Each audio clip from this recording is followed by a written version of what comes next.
I wish to welcome all members who have logged into the virtual plenary session. There will now be an opportunity for silent prayer or meditation.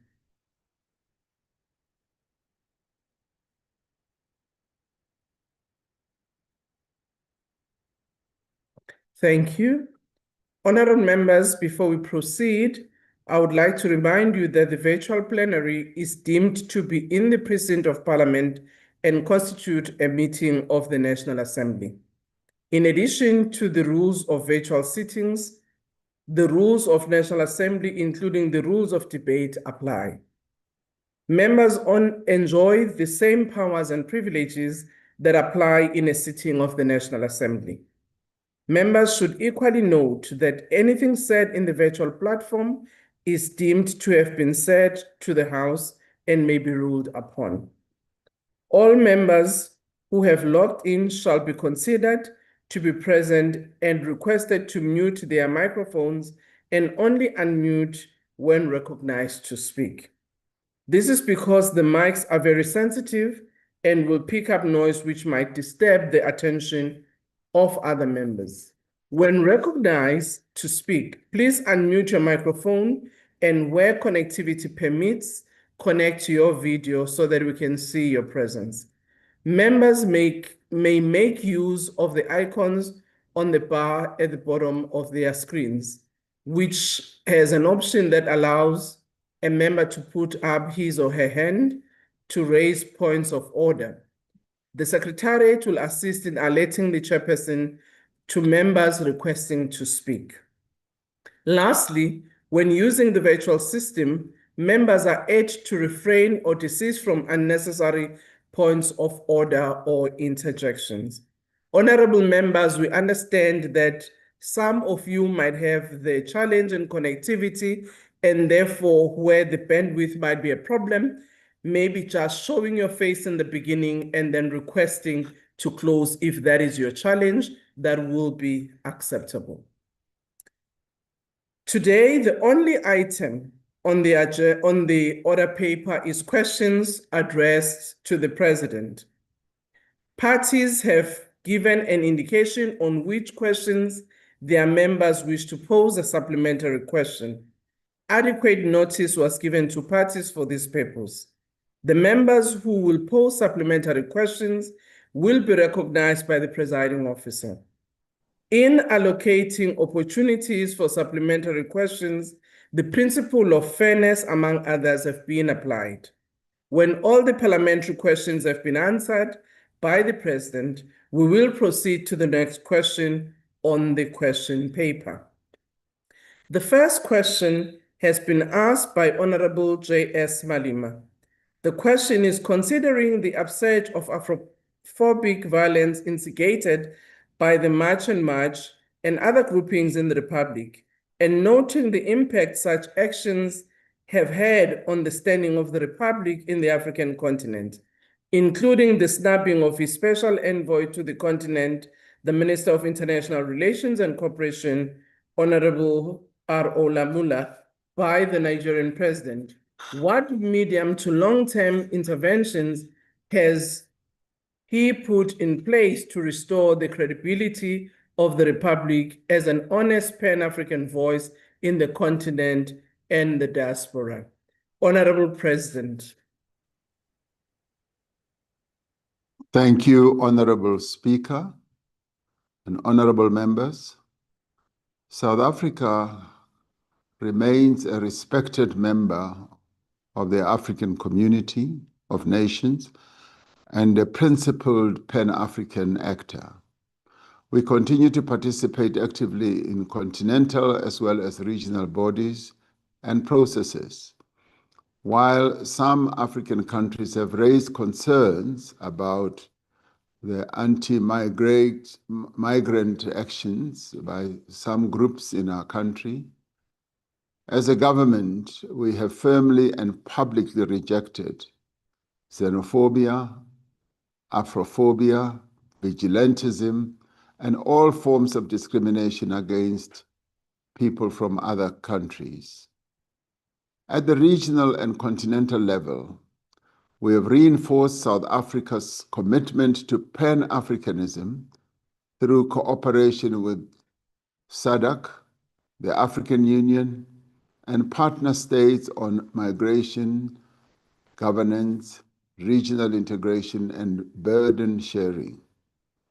We've had direct engagements with a number of heads of state and government to explain our position and our approach. Last week, at the 46th Ordinary SADC Summit that we hosted in eThekwini, we took the opportunity to brief the leaders of the region on the situation in the country. And this we did without being asked either to account or to explain. We took it upon ourselves to put the matter on the agenda, and I also addressed it in my inputs, and we explained precisely what the situation had been in our country. In its communique, the summit called for a coordinated and multi-dimensional dialogue at the regional level to address the underlying drivers of migration and develop comprehensive, sustainable, and effective responses.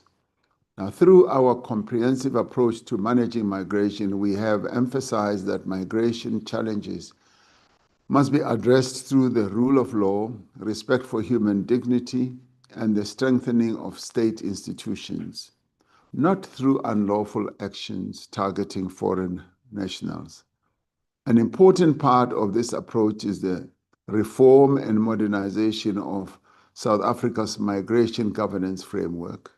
And this includes strengthening border management, addressing corruption within the immigration system, improving legal migration pathways, and implementing the white paper on citizenship, migration, and refugee protection.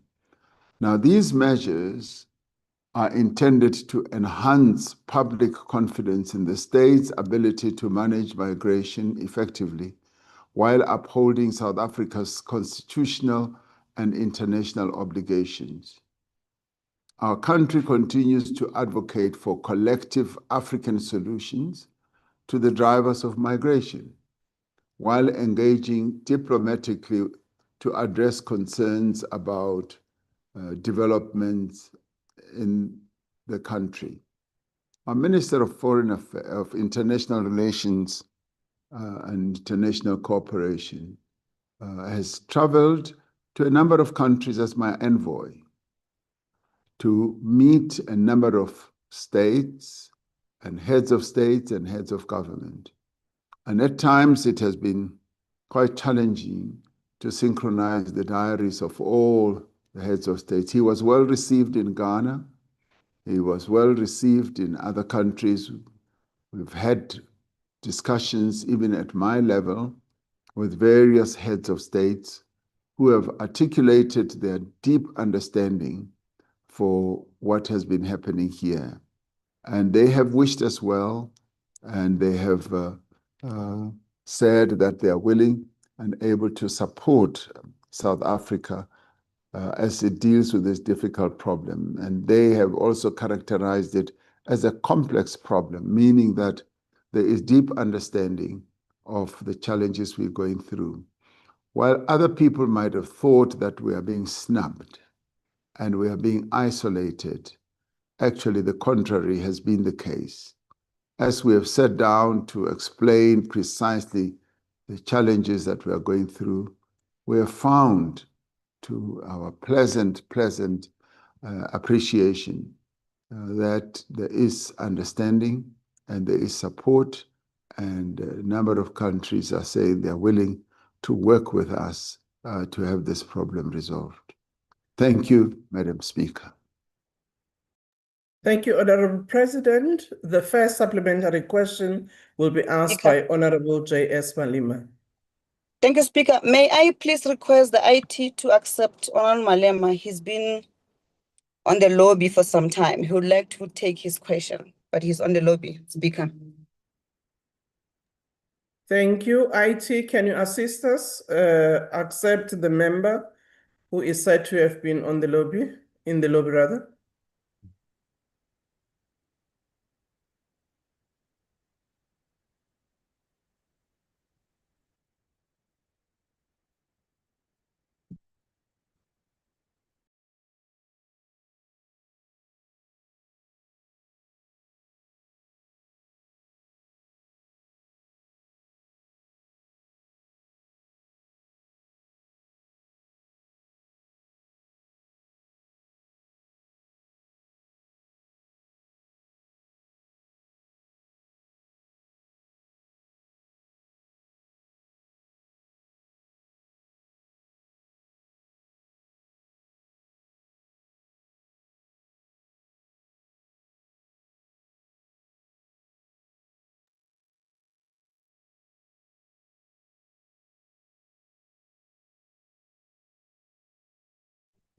Thank you, Speaker. I think they allowed him in and removed him again, but he said they are allowing him back in once again. He's ready to take up his follow-up, Speaker. My apologies.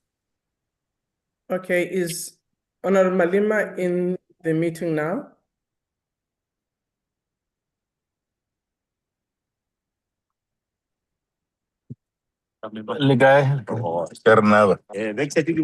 Speaker, I'm in the house.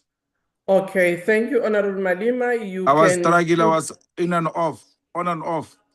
Yes, they did indicate to us, your honorable members did indicate that In and there off, has Speaker, been a in and off. challenge. So, no, sorry about that. We apologize profusely. Can you please take your supplementary question? On 613. The first question, which is the question you asked, Oh, okay. question 13 on migration. Thank you very much, Speaker and Mr. President. The level of violence perpetrated against African foreign nationals in this country over the past few months has a face. We know who the instigators and the perpetrators of this violent act are. In certain instances, we have seen perpetrators unleashing their violence against African immigrants in the presence of the police, and yet no one of these perpetrators and instigators is arrested. This gives an impression that this violence is in fact a state-sanctioned violence against African nationals. This hardens the attitude of our sisters nations in the continent, because to them and to many of us, these are not isolated actions of vigilante groups, but rather actions aided by the state. Why have the perpetrators of this violence not been arrested and prosecuted? What is even worse, the two of them came to meet with you. You should have locked them up that day when they came to meet you. Thank you. Thank you, Honorable Malema. Honorable President. Thank you, Honorable Speaker. Thank you for that question, Honorable Malema. The issue of the instigators of this violent actions that have been taken against people from other countries is a matter that is being processed. The police have informed us, and all security apparatus have informed us that they are following all that up. They are getting all the reports and evidence. A number of other people have been arrested. And of course, those others who were seen to be leading these processes are also people who are of interest, of direct interest to the police. And that is a process that is going to be followed up. We are obviously concerned about the actions that have been taken against many Africans in our country. And we have made it clear that those who violate the law, those who transgress the various precepts of our laws, need to be dealt with. And in a number of cases where, for instance, incidents of violence have even resulted into injury, into death, we are going to be following all that up and ensuring indeed that those who have perpetrated those acts are followed up, and there will be arrests, and there will be charges that will be preferred against those who have done so. So that is a process which the police, the prosecuting authority, is going to be following up. without any doubt. Thank you, Honorable Speaker. Ndanda. Thank you, Honorable President. The second supplementary question will be asked by Honorable Smith. Thank you, Honorable Speaker. Mr. President, March and March's campaign may have cast a spotlight on the issue of illegal migration, but the presidency and DIRCO have failed to address the root cause of the decades-long influx of cross-border travel to our country, the dictatorial and oppressive regimes that plague many of our neighboring states and deprive their citizens of freedom and opportunity. We cannot keep using respect for state sovereignty as a convenient excuse not to address brutal dictatorships next door. This matter remains diplomatically sensitive, but it can no longer be ignored or brushed aside. When will you take seriously and actively address the backslide of democracy in our region and the growing threat of authoritarianism and state collapse that is placing the burden of mass migration on South Africa's doorstep? Thank you, Honorable President. Honorable Speaker, we have in our analysis of the reasons why people throng to our country, addressed the issue of South Africa being seen to be an economic oasis, and the fact that being this economic oasis that people see and perceive that they can get a better life from South Africa as the one that has attracted a number of people to our country. Now, what makes people leave their own countries is given rise to by a variety of reasons. People either leave because they feel that their lives are in danger.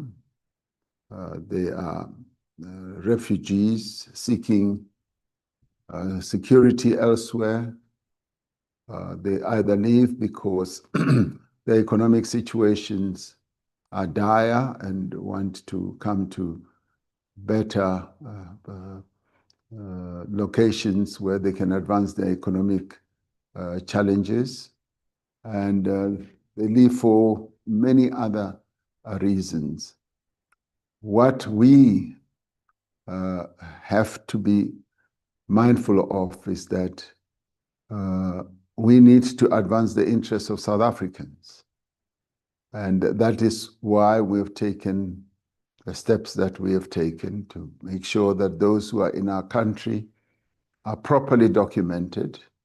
They have the necessary papers that puts them here, and that employers who employ people who are not documented needs to be dealt with in terms of our laws. The processes that ensue in various other countries in terms of their governance is a matter that the citizens of those countries are firmly the owners of and the drivers of. And we respect the sovereignty of other countries. And as we respect their sovereignty, we want them to respect our own sovereignty. So we will deal with other countries with respect. We will deal with other countries with recognition of what they are and what they stand for. And we will act in tandem with regional bodies that take views and positions on various activities that take place in various countries. Where there are challenges in other countries, it is the regional bodies that will take a firm view of what needs to be done. As we have done in even the recent past, where there have been challenges in a number of our neighbors. Lesotho is one case in point, Mozambique is another case in point, and DRC is another case in point, and even Zimbabwe has been a case in point. So, and now Madagascar. So we act in accordance with the decisions of our region. We are not lone rangers. We know that we belong to a community of nations.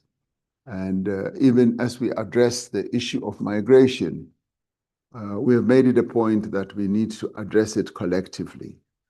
And we are very pleased that that approach has been well accepted and well embraced. And we have taken a view that that is what we need to do going forward. So we are a product of our region. We are a member of our region, and we must act in unison with our region.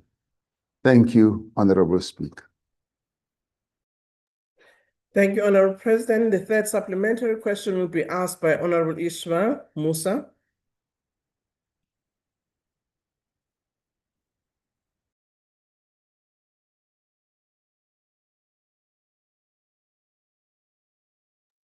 Honorable Ishmael Musa, can you please unmute so that you can take your supplementary?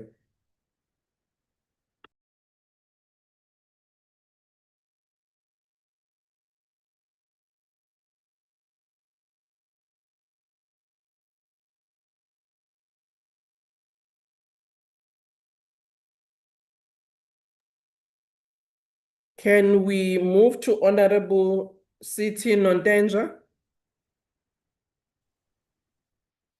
Thank you, Honorable Speaker. For decades, many African governments, including South Africa, have tolerated entrenched corruption, lack of service delivery, and failed to build inclusive economies, particularly in the SADC region. Failing economies created fragile states where opportunities became scarce and institutions turned weak, leaving citizens poor and helpless.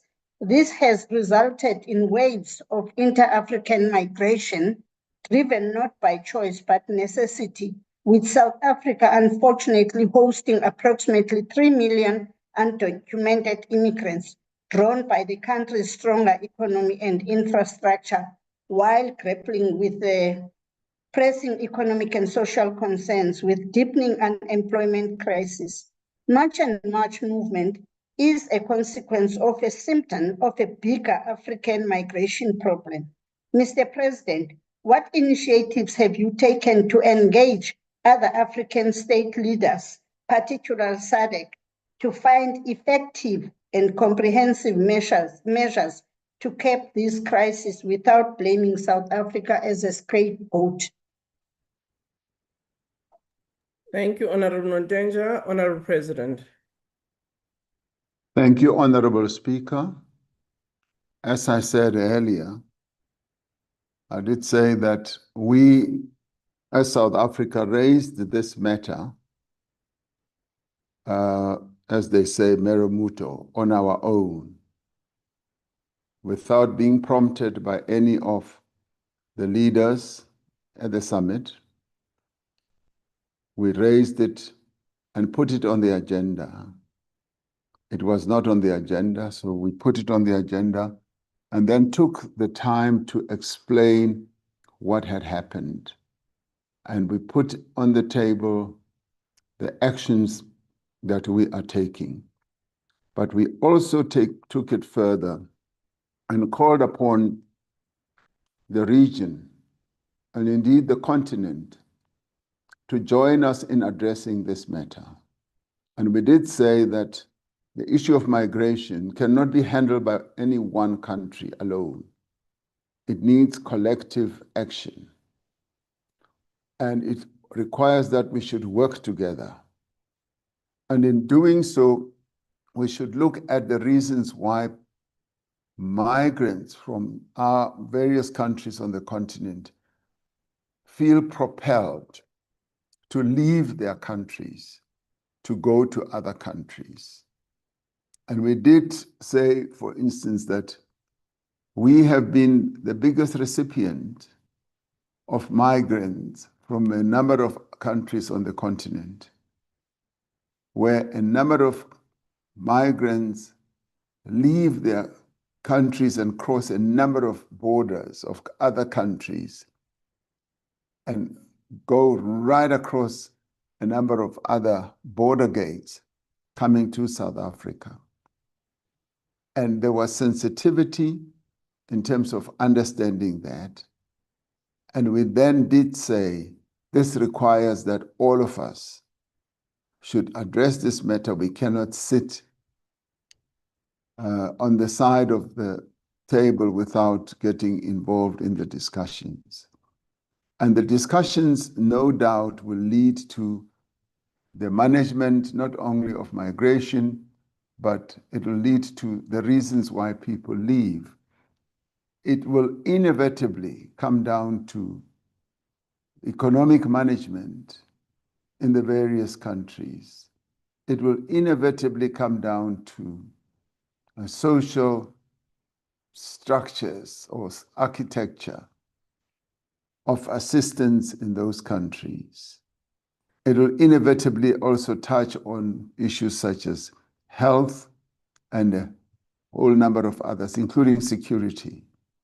So our approach, therefore, is that no one country can handle migration on its own. It needs to be a process and a challenge that should be addressed by all of us, acting together without pointing a finger at any one of us. And that's precisely what a number of leaders of countries have said. We shouldn't do so. And others have actually come out to be fully on the side of South Africa. And they have even opined that South Africa is under attack. In the past, people have always lived side by side, but now this issue has been seen as a fault line, and those who want to use other people to achieve their own ends are utilizing this to tarnish the name of South Africa, but also to weaken South Africa. And they have actually actively said, we will work with you as a country, as we have always enjoyed your support whenever we have faced other challenges. So you can be rest assured that we're dealing with this matter actively, and we are dealing with it in a way where we avoid the pointing of fingers at one country and say, this is a common problem amongst all of us and we need to handle it together. Thank you, Honorable. Thank you, Honorable President. We now have well, let me check first whether Honorable Musa is back on the platform. If not, we go to the last supplementary question.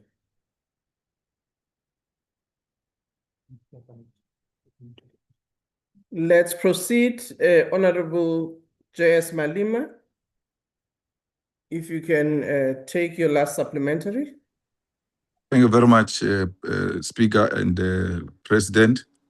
Mr. President, there is no doubt that this has caused so much damage to South Africa's relations with our sister African nation who view this as a state-aided violence.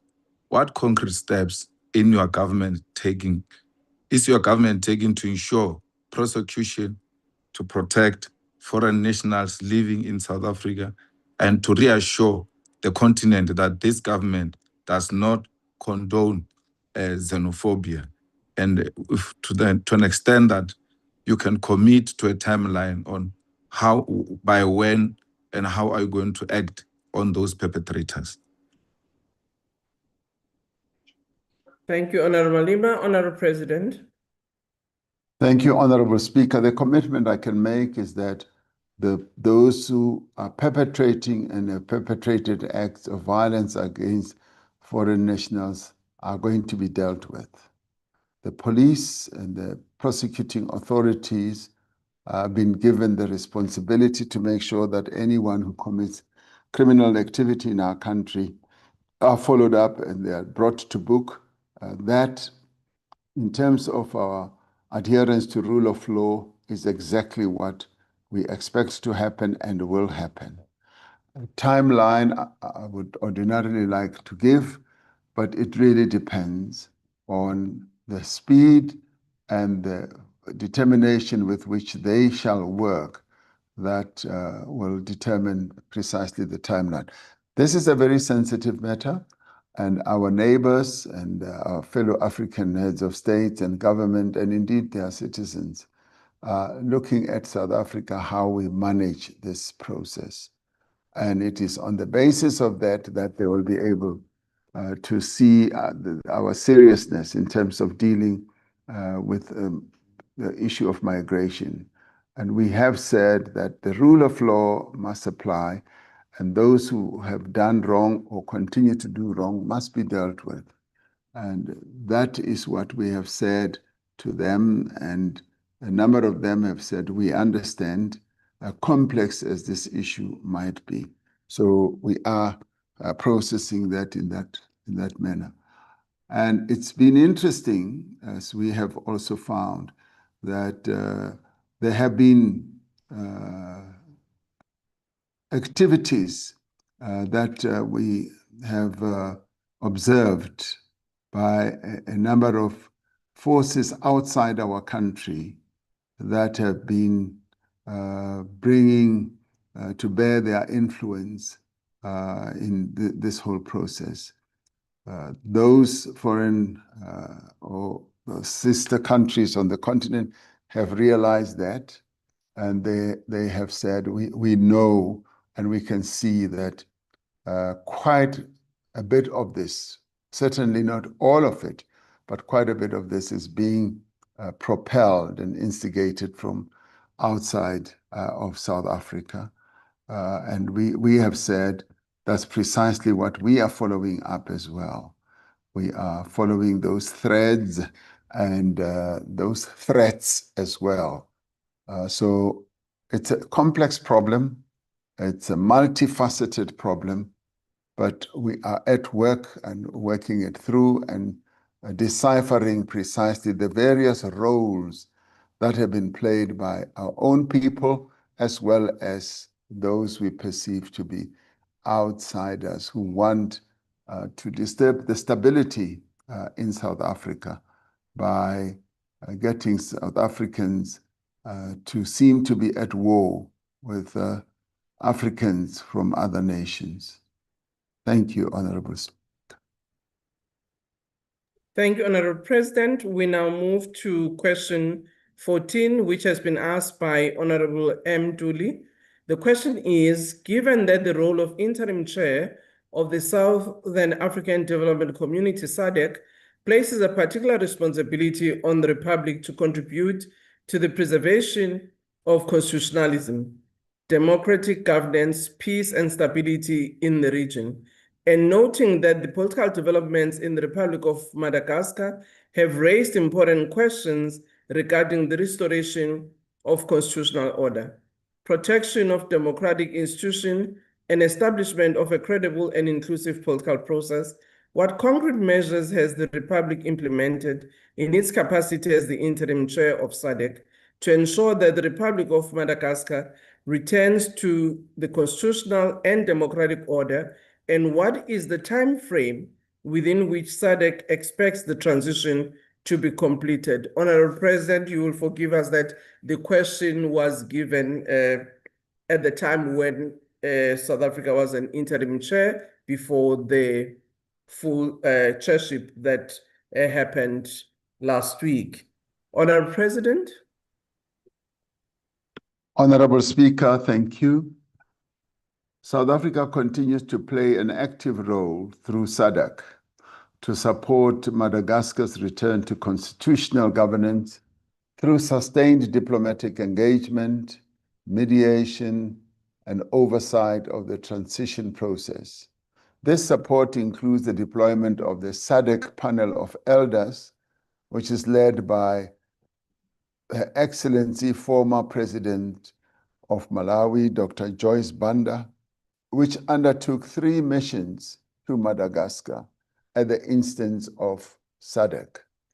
The community also expanded the mandate of the SADC panel of elders to facilitate dialogue, consensus building, and reconciliation amongst key stakeholders. Approval was given for the deployment of a SADC liaison office in Antananarivo to support the implementation of the program for the refoundation of the Republic of Madagascar, the electoral reforms, as well as the organization of the referendum and the general elections. South Africa and SADC maintain that the reform process, which is dubbed refoundation process, must remain inclusive. It must also be transparent, impartial, and time-bound. The process shall and should serve rather as a pathway to advance the restoration of a full constitutional order and the establishment of a democratically elected government. So in this regard, SADC continues to engage all stakeholders to encourage adherence to the agreed commitments and to support conditions that are conducive to a peaceful and credible transition. So the completion of the transition remains guided by the sovereign will and democratic aspirations of the people of Malagasy. The ultimate objective is to restore constitutional governance, strengthen democratic institutions, and ensure long-term peace and stability in Madagascar. And we are observing on a continuous basis the processes that are unfolding in Madagascar at close range to see that they do indeed lead to the outcome that we have alluded to. So the situation is being managed and being managed to good effect. And SADC remains firmly involved in the management of the situation in Madagascar. Thank you, Honorable Speaker.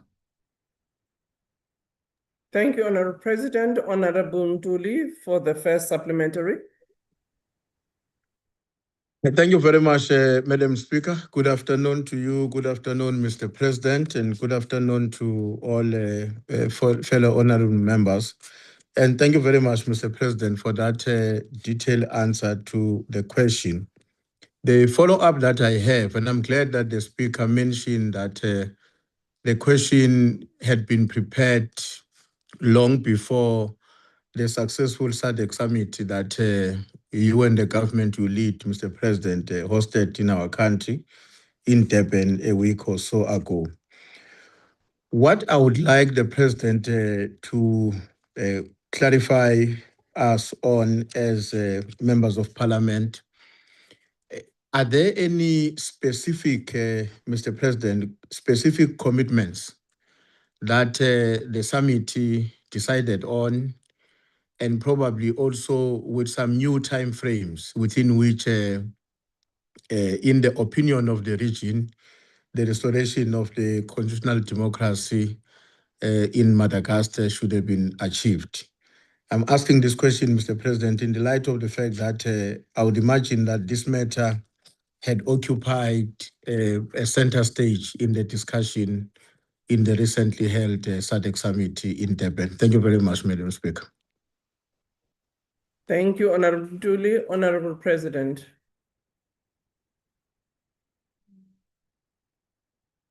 Yes, thank you very much, Honorable Speaker. Yes, there have been time frames that SADC has given to the return of constitutional normalcy, and we've also endorsed the process that is being supported by the panel of elders. And we've given a time frame that sets out 12 months and certainly not more than 24 months. So there are clear time frame lampposts that have been put in place. And the effect of having the panel of elders means that there will be continuous engagement between Madagascar and SADC without SADC overly interfering in the sovereignty of Madagascar, but SADC will satisfy itself that there is a movement forward. One of the things, of course, we've had to recognize is that the people of Madagascar themselves have taken action themselves to get involved in a national dialogue. So the national dialogue process that they have embarked upon, which is Malagasy-led, which includes all various formations of Madagascar, is a very, very positive sign as far as we are concerned. That gives us confidence that there will be an outcome that should be within the time frame that has been put forward. So the transition timetable that was announced by Madagascan authorities themselves is what has given us confidence. And we do hope that that will be adhered to. So thank you very much.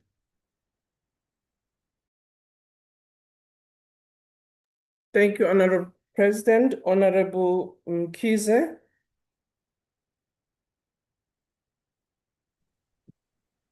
Thank you, Madam Speaker.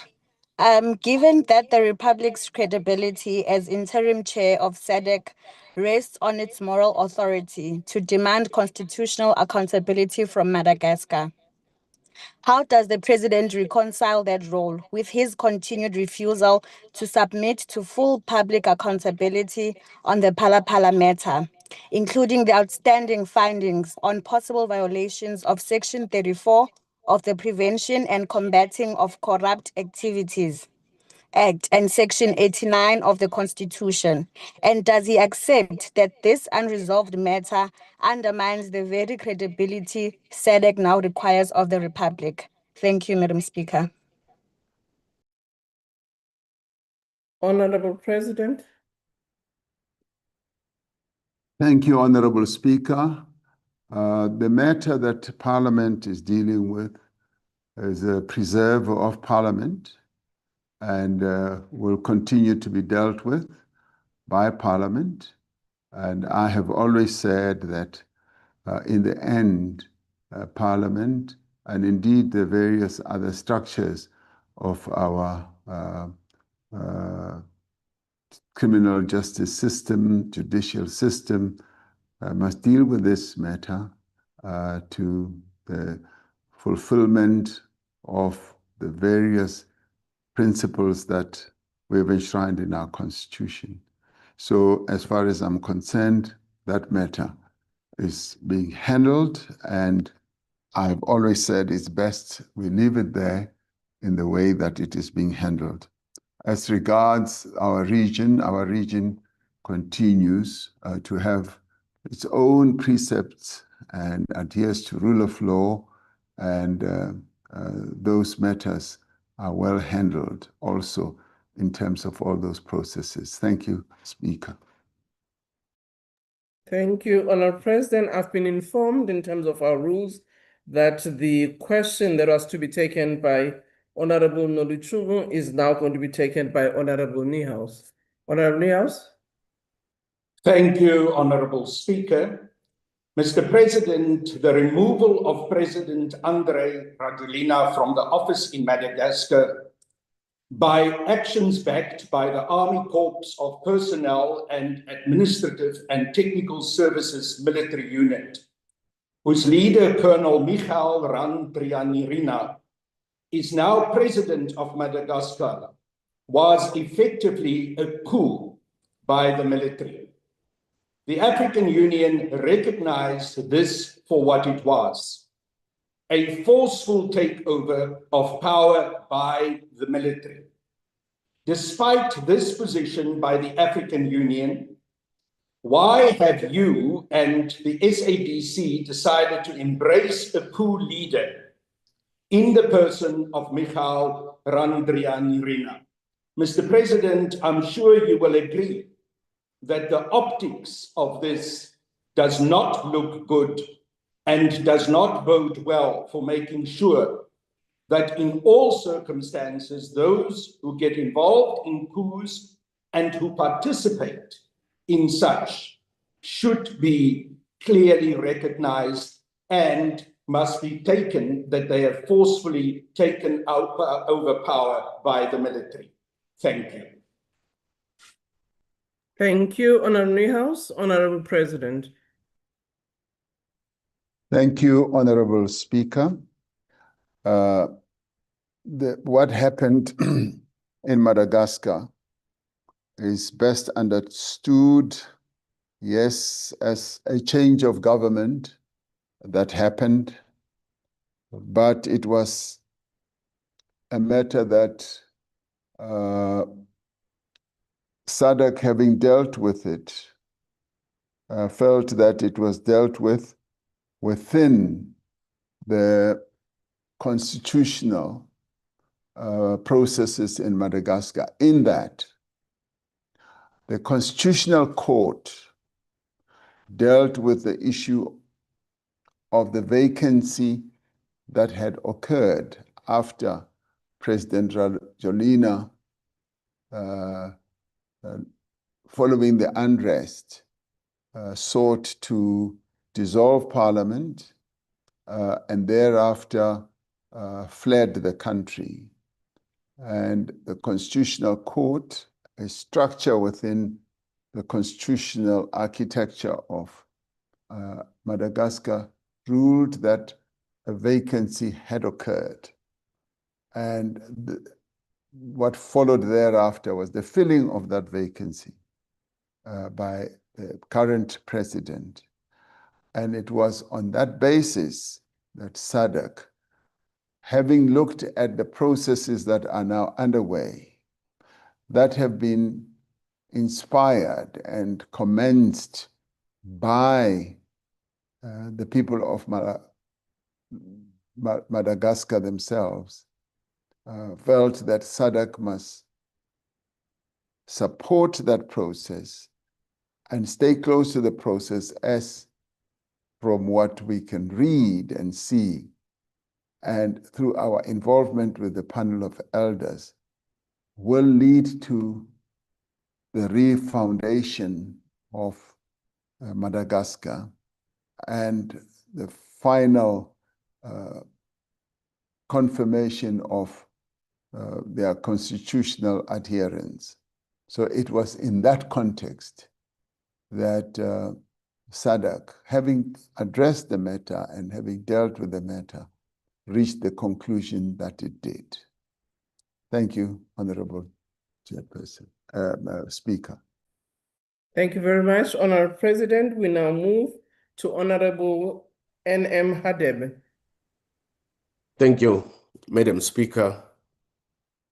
Honorable President, once a democratic and constitutional transition has been completed in Madagascar, what mechanisms will SADC put in place to ensure accountability for actions that undermine constitutional order, while at the same time ensuring that the transition promotes reconciliation, democratic stability, and respect for the rule of law? Thank you.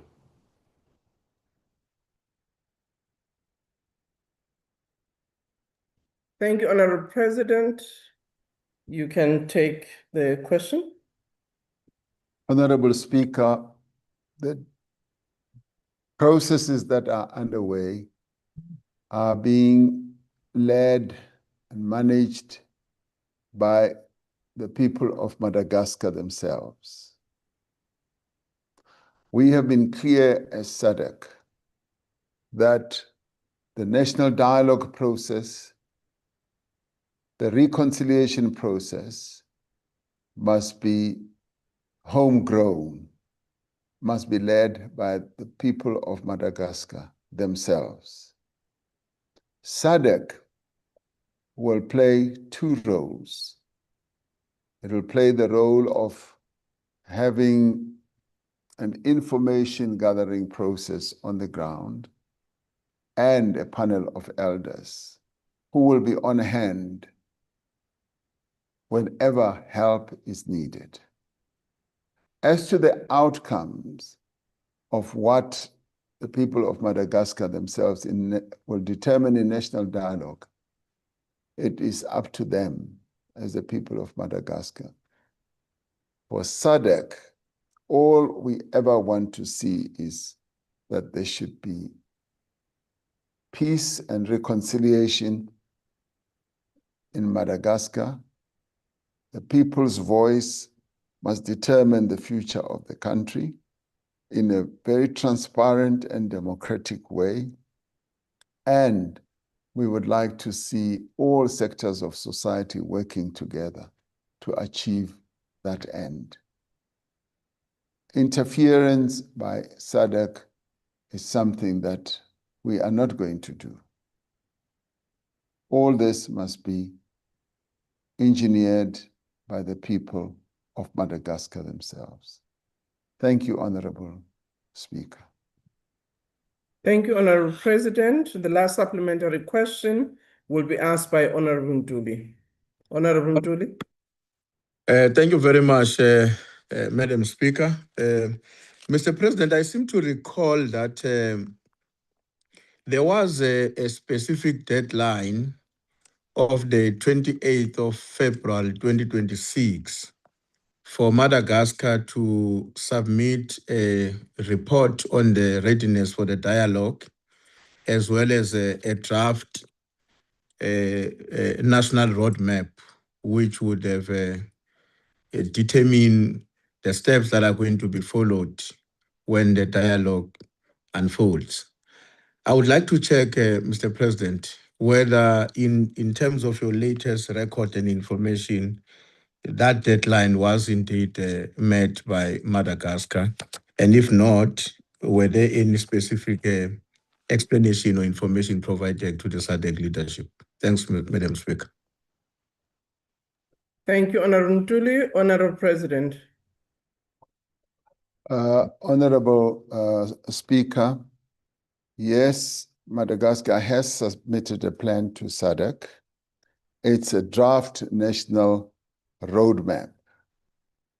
In December, the SADC Extraordinary Summit met and formally directed Madagascar to submit two documents by the 28th of February 2026, a dialogue readiness report and a draft national roadmap. It also required progress updates in May, August, and November of 2026. So Madagascar did submit the plan, and Madagascar's transitional authorities subsequently submitted what they call the program for the refoundation of the Republic of Madagascar on the 28th of February 2026 to the SADC delegation. It sets out a four-phase process that's intended ultimately to establish a fifth republic, as they call it, including political, institutional reforms and a new constitutional order. Now, this is important because it means Madagascar did submit to the SADC deadline rather than to simply ignore it. And this is what has given us confidence that Madagascar, with the current government in place, is serious about moving forward to ensure that there is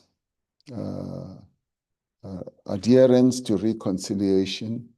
And the fact that there have been 3 missions by the panel of elders in January and February, as well as in May, means that they are accepting SADC's involvement and guidance So we do have confidence that Madagascar will continue on the path and the roadmap that they have indeed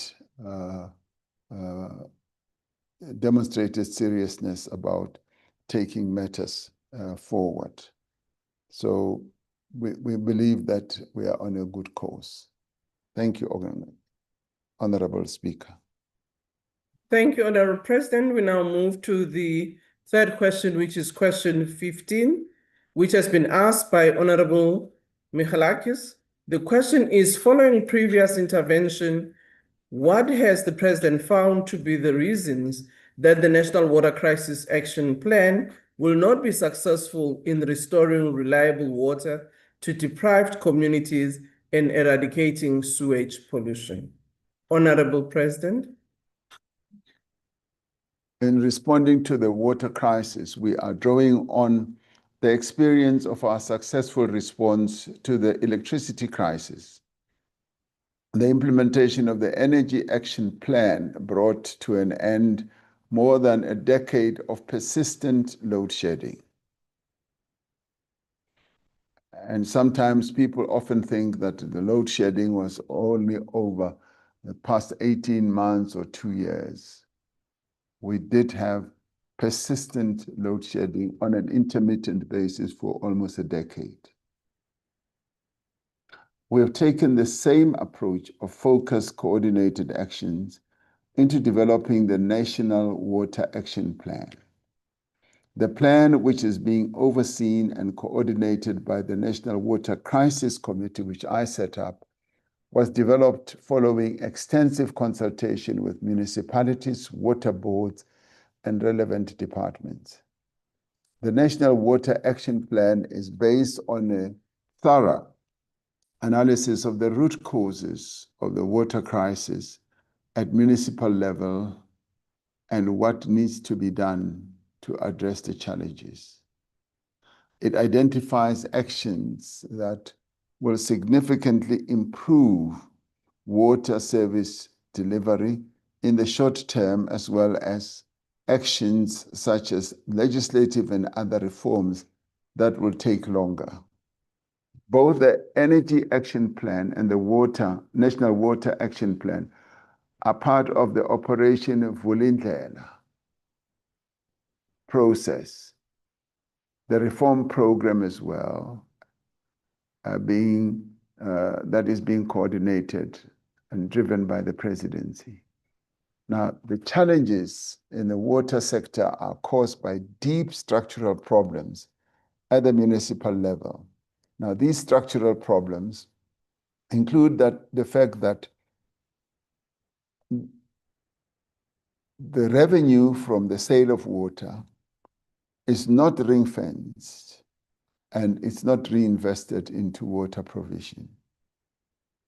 In most municipalities, there is no proper separation of the functions. Water services. Sorry, I dropped my microphone.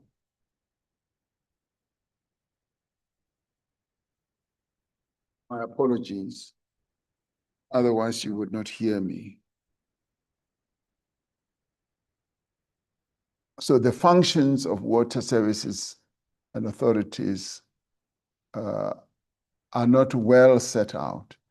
The measures being undertaken to improve water services in the short term include projects to increase access to water in unserved communities and completion of long-delayed water services projects. We are increasing support to struggling municipalities and strengthening interventions in poorly performing municipalities in terms of existing legislation.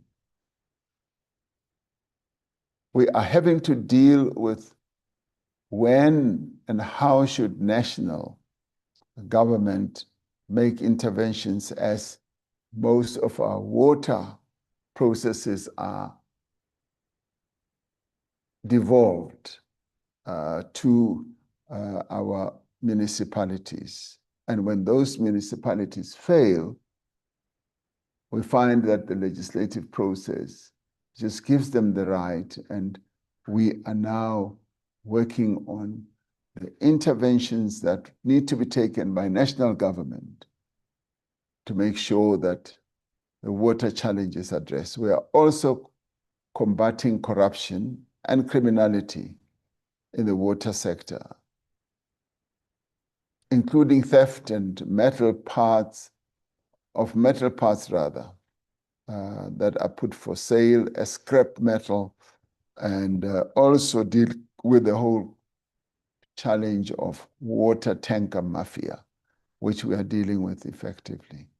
Through the progress that we are making, we are confident that the implementation of the National Water Action Plan will result in the resolution of the water crisis, both in terms of restoring reliable water to deprived communities and eradicating sewage pollution as well. So importantly, it will address many of the immediate water challenges that communities face while establishing a foundation for sustainable and secure water supply into the future. This is what we aim to achieve. Thank you, Honorable Speaker. Thank you, Honorable President. Honorable Michalakis.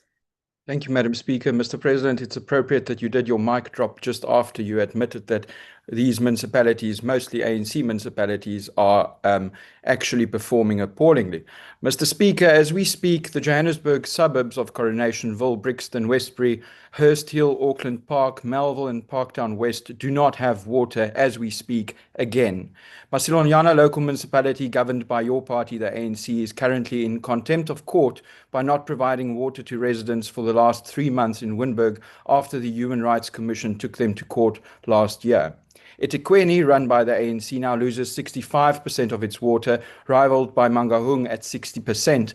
And in my own constituency, Machabeng, also run by the ANC, residents have had to face water shedding for years now due to debt and failure to maintain infrastructure. The national water crisis has been continuing for years. It's a man-made crisis. It's an ANC-made crisis through poor municipal administration. My question to you, Mr. President, is this. Why did you allow your party, the ANC, to govern municipalities in such a way that we got to this point in the first place? Thank you, Madam Speaker. Honorable President.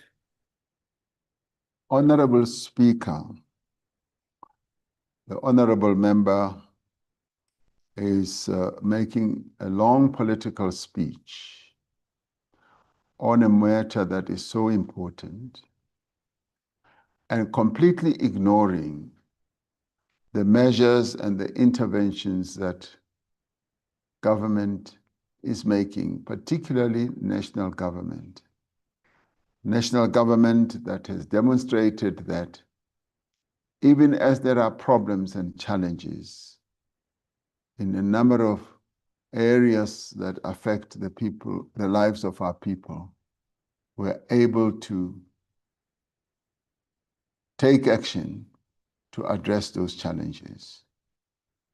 Now, we've been very fortunate, Honorable Speaker, in that in addressing various challenges, we've built partnerships with labor, with business, with communities that have brought their expertise to bear, their capability to bear, their views to the table to help everyone address the challenges that we all face. Now, this water problem, rather than pontificate, rather than stand with a measure of piousness on pulpits, on platforms, requires the involvement of all so that we can solve the problem. We're finding great cooperation also at the local level, even amongst people who may belong to various other different political parties. they take the view that this is our problem, existential problem, let's work together. And of course, the Honorable Speaker is not one that would find it easy just to be invited to work together with all others. But nonetheless, I would still invite him that let us work together to address this challenge. And it is when we work together that we are able to address even the most intractable and difficult problems. So my invitation is issued to the honorable member that rather than stand on platforms and pontificate, let us say, what can we do to work together to resolve this problem, rather than point fingers.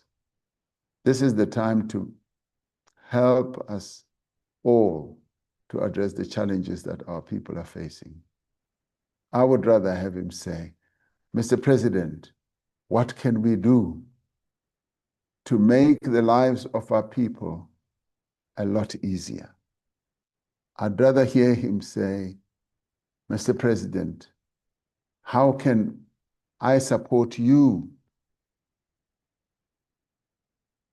that we address this problem together?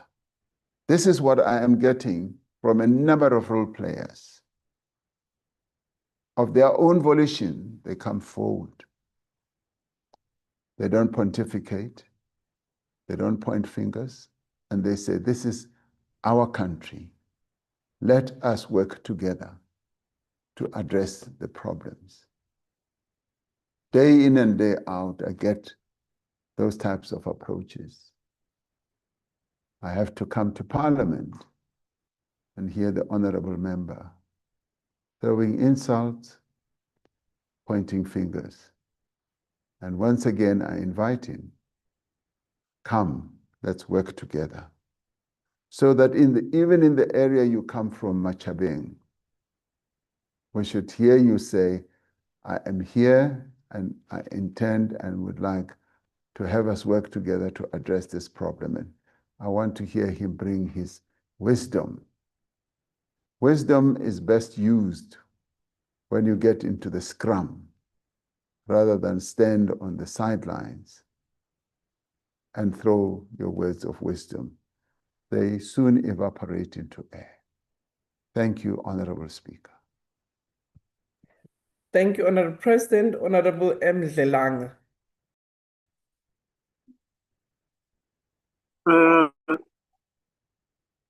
Thank you so much, Honorable Speaker.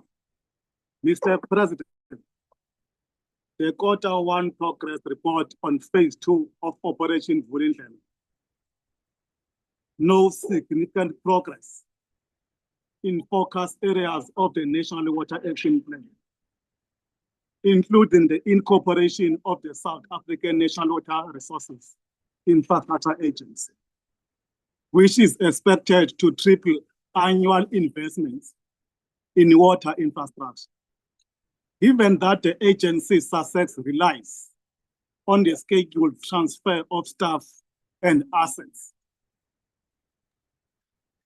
from the Department of Water and Sanitation and the Trans-Caledon Channel Authority by March 2027. What measures are in place to ensure this complex transfer happens seamlessly and on time without stalling bulk water projects? Thank you so much. Honorable President. Honorable Speaker, we are pulling out all stops and taking all measures to make sure that all these challenges that the member has identified and spoken to are resolved.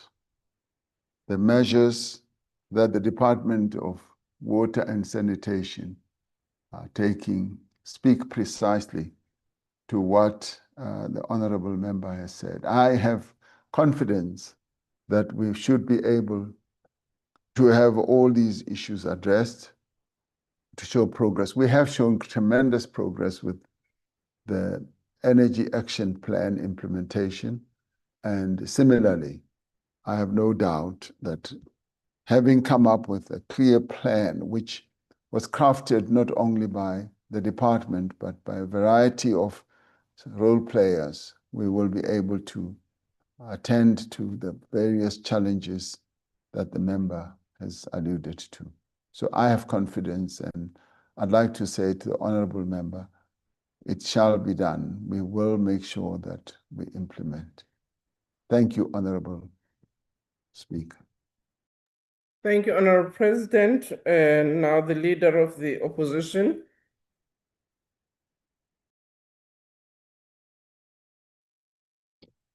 Thank you very much, Honorable Speaker. Good afternoon, members of this august House. Sorry, I'm driving. You will not be able to see my face.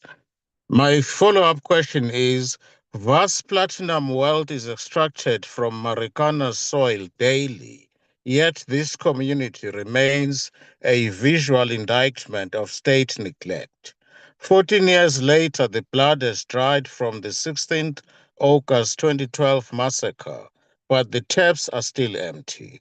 The question is, by what exact date will your office, Mr. President, introduce a public water service monitoring portal that will enable South African households to not only report water service interruptions, but also allow them to track municipal response and resolution times, and independently verify whether progress reports under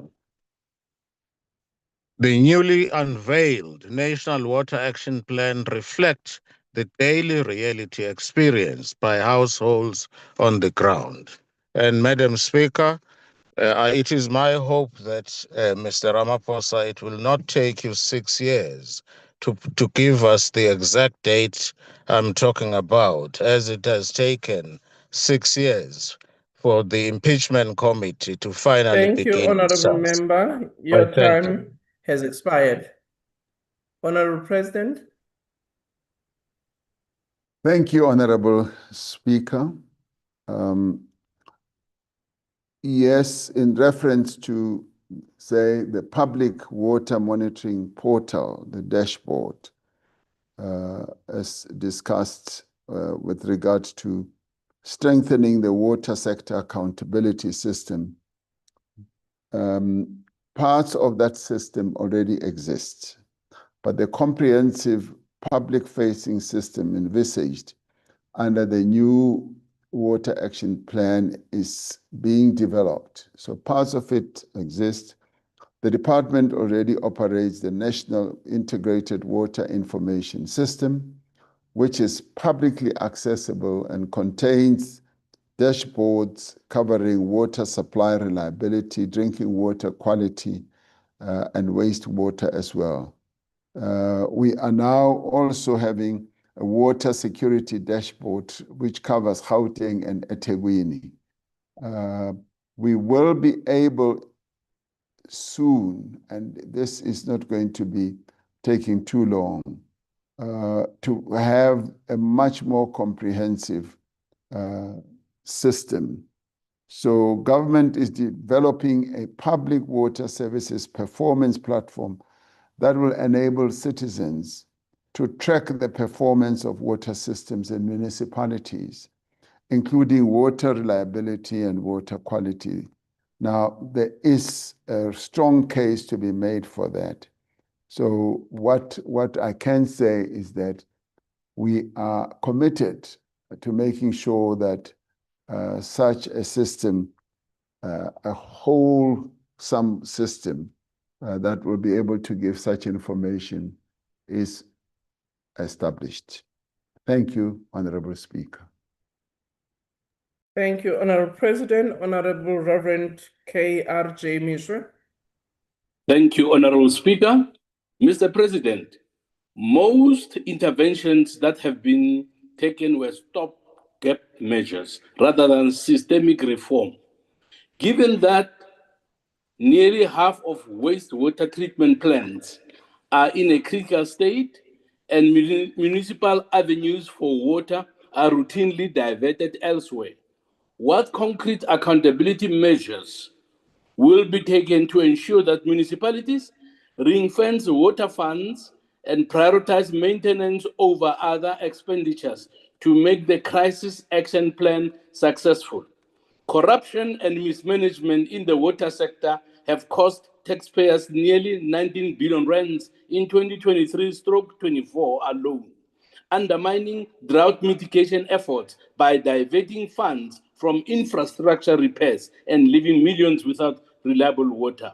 With below average winter rainfall experienced in 2025 and serious forecasts for this year, action is needed to mitigate a drought.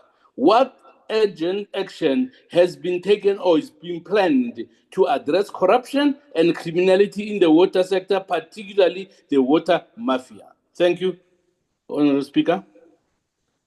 Thank you very much, Honorable Mishra. Honorable President. Thank you, Honorable Speaker. We're taking actions on a variety of matters. The scale of the problem obviously requires that we should move beyond just simply allocating the money to infrastructure build, but also deal with the other attendant problems. We will be taking various steps to ensure that every failing treatment works must have a very clear recovery plan, and the recovery plan must be aimed at ensuring that there is responsible authority that will execute the plan, and the plan must be a funded one, but we should also be able to deal with the challenges that we have experienced, such as water tankering mafia, corruption in the whole system. And these are matters which, as I addressed this matter right at the beginning, I said we are focusing our attention on. And obviously, we are very conscious of the fact that when money that is intended to provide water is stolen, communities can rightfully express their dissatisfaction and expect government to take action. And that is exactly what we are going to do even more effectively going forward. So in the end, we're going to measure our success not by how many sort of meetings that Watercom will hold.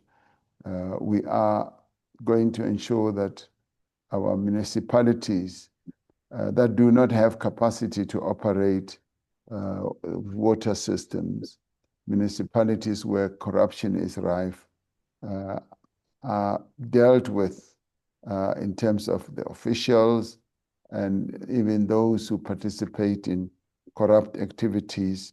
We will make sure that those are addressed. Ultimately, there is only one measure that matters. When a South African opens a tap, they need to ask themselves, does the tap have clean water? And if it doesn't, they are entitled to ask questions. What are you going to do? And we therefore need to deal with the part where we organize that they should have clean water, but at the same time deal with the failures that lead to this problem of them not having water, either because of corruption or because of water tankers who set up a number of structures to steal water and to ensure that our people do not get the water that they deserve. So we're going to be taking and are taking a variety of actions to address precisely the issues that Honorable Reverend Misha has come up with. Thank you, Honorable Speaker. Thank you, Honourable President. The last supplementary will be from Honourable Mikalakis. Thank you, Madam Speaker. Mr. President, it's difficult to ignore your progress if there exists very little to ignore. But I will take you up on your offer by asking you the question that you suggested. Mr. President, how can I help you to fix the mess that the ANC caused, leaving many South Africans without water as we speak? Because you clearly need all the help that you can get. Thank you, Madam Speaker. Honourable President. I have clearly called upon all South Africans to lend a hand, to make South Africa work. And Madam Speaker, I call upon the honourable member who comes from Machabeng to step forward so that we can work together so that we can all see progress in South Africa. I'm not going to be taking pot shots at him and his party in terms of the failures that they are also overseeing.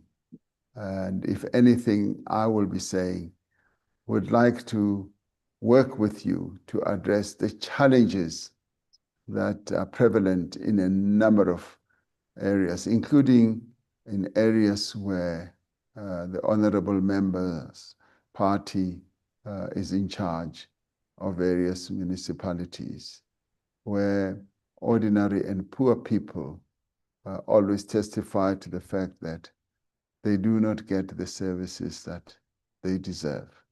So I'm willing and able to work with him. The question is, will he come forward with practical, positive, constructive proposals of working together? Thank you, Honourable Chairperson, Speaker. Thank you very much, Honourable President. We now move to the fourth question, question number 16, which has been asked by Honourable N.A. Galeka Mazibuko.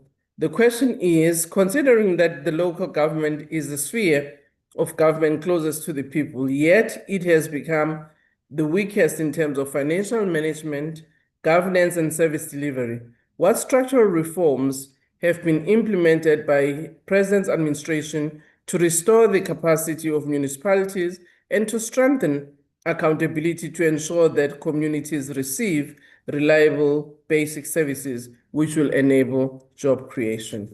Honourable President. Honourable Speaker and honourable members, effective local government is essential to improving the lives of our people, supporting local economic development, and creating the conditions for investment and job creation.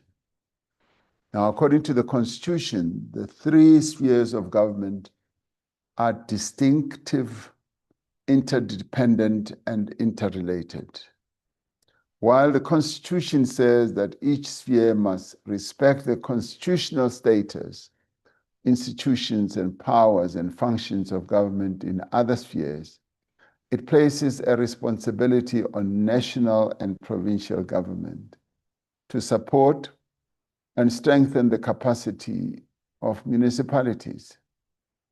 The strengthening of municipalities is an important priority of this administration.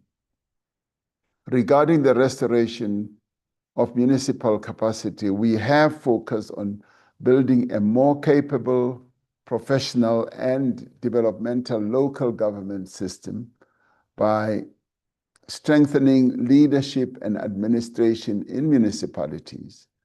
We have been working to improve coordination across the three spheres of government, including through the introduction of the district development model. We have undertaken targeted support to municipalities experiencing the greatest governance and service delivery challenges. In respect of strengthening accountability, government has identified oversight and monitoring strength and strengthened consequence management. We have supported interventions where municipalities are unable to fulfill their constitutional obligations. And national government has also enhanced collaboration between institutions responsible for governance, financial oversight, and combating corruption. Now, looking to the future, we are close to completing a review of the white paper on local government, which envisages far-reaching reforms to this critical sphere of government. Now, these reforms are directed towards building stable, capable, and accountable municipalities that can, in the end, deliver reliable basic services. They are directed towards restoring public confidence in local government and creating an enabling environment for inclusive economic growth and sustainable job creation. I thank you, Honorable Speaker. Thank you, Honorable President. The first supplementary question will be from Ms. N.A. Kaleka Mazibuko, and I hand over now to the Deputy Speaker.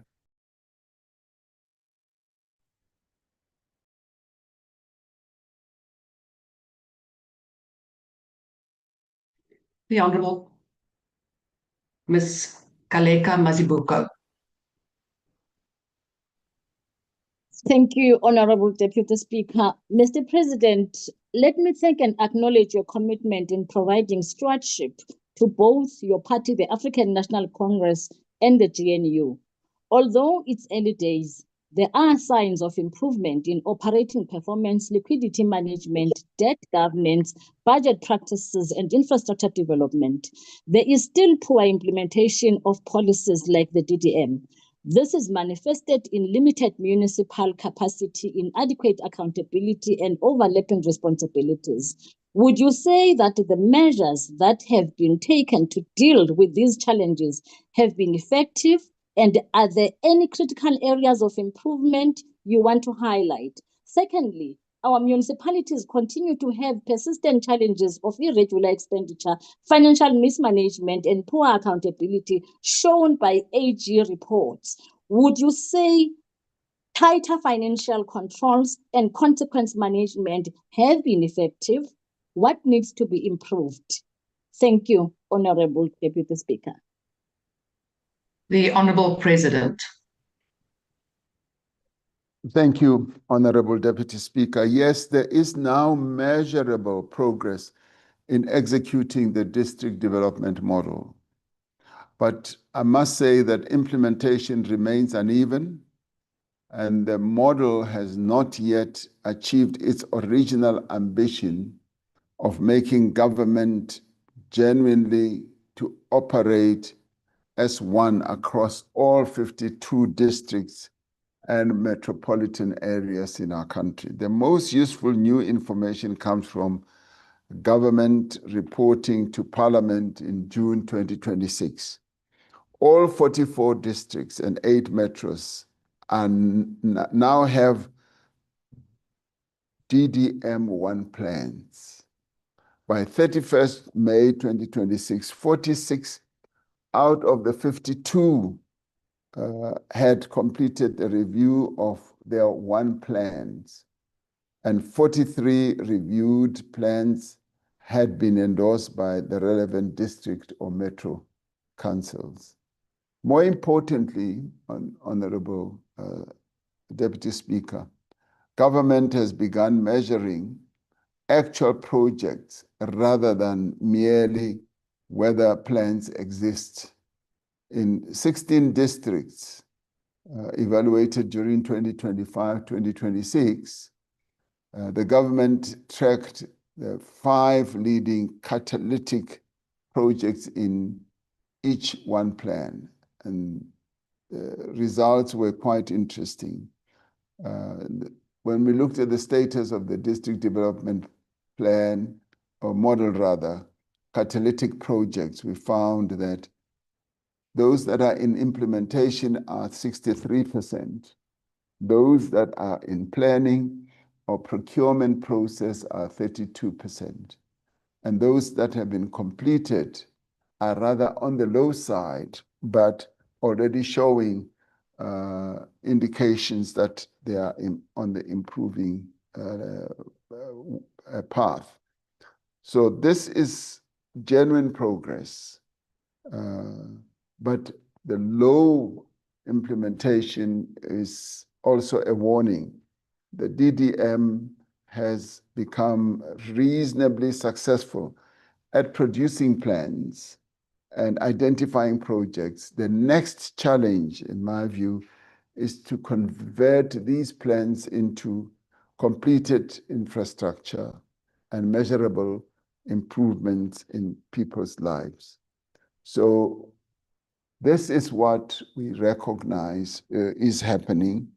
But at the same time, we are committed to even addressing the second question that you raised of ensuring that these plans are introduced with adherence to procurement processes, and also as we implement them, we rid our municipalities of the always attendant corruption that always is reported on. Thank you, Honorable Deputy Speaker. Thank you, Honourable President. The next supplementary question will be asked by the Honourable Van Zyl. Thank you, Deputy Speaker. It should also be very obvious, or it should be obvious, that 30 years of tinkering with structures has not solved municipal problems. In many cases, it has made them worse. It should also be obvious that we can have the best structures imaginable, but they will fail to produce the desired results if they are populated by people who are not held accountable. Mr. President, in your SONA in February, you announced that you would lay criminal charges against municipal managers for broken service delivery, as South Africans continue to suffer. But since February, not a single criminal charge has come from you, and it has taken the DA to lay criminal charges against 10 of the worst municipal managers. Mr. President, when will you and your ANC start holding to account your members who abuse the public trust as they try to enrich themselves? Thank you. The Honourable President.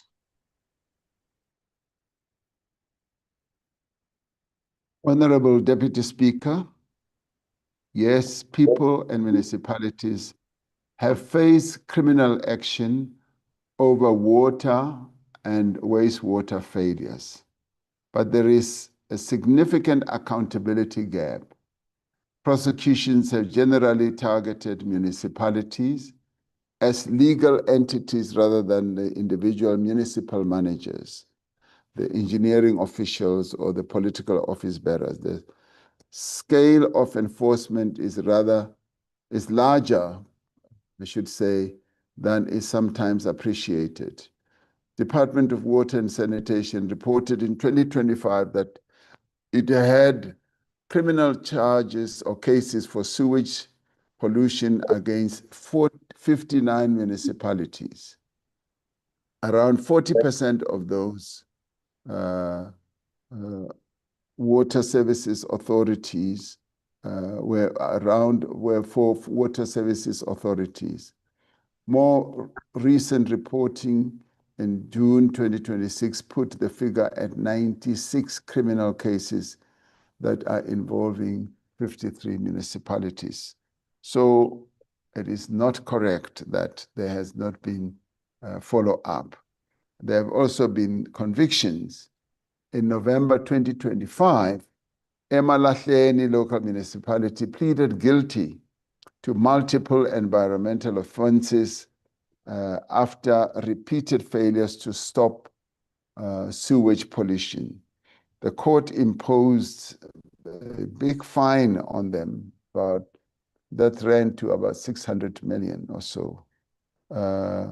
So there's also been another important case, which goes to disprove what you're saying, of the Thabacheu local municipality, which pleaded guilty to 7 offenses under the environmental and water legislation. So we are seeing action in all this.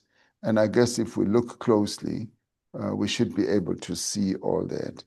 And the Water and Sanitation Department opened a criminal case against the city of Matlosana in February of 2026 after earlier non-compliance concerning wastewater treatment and other failures on pollution.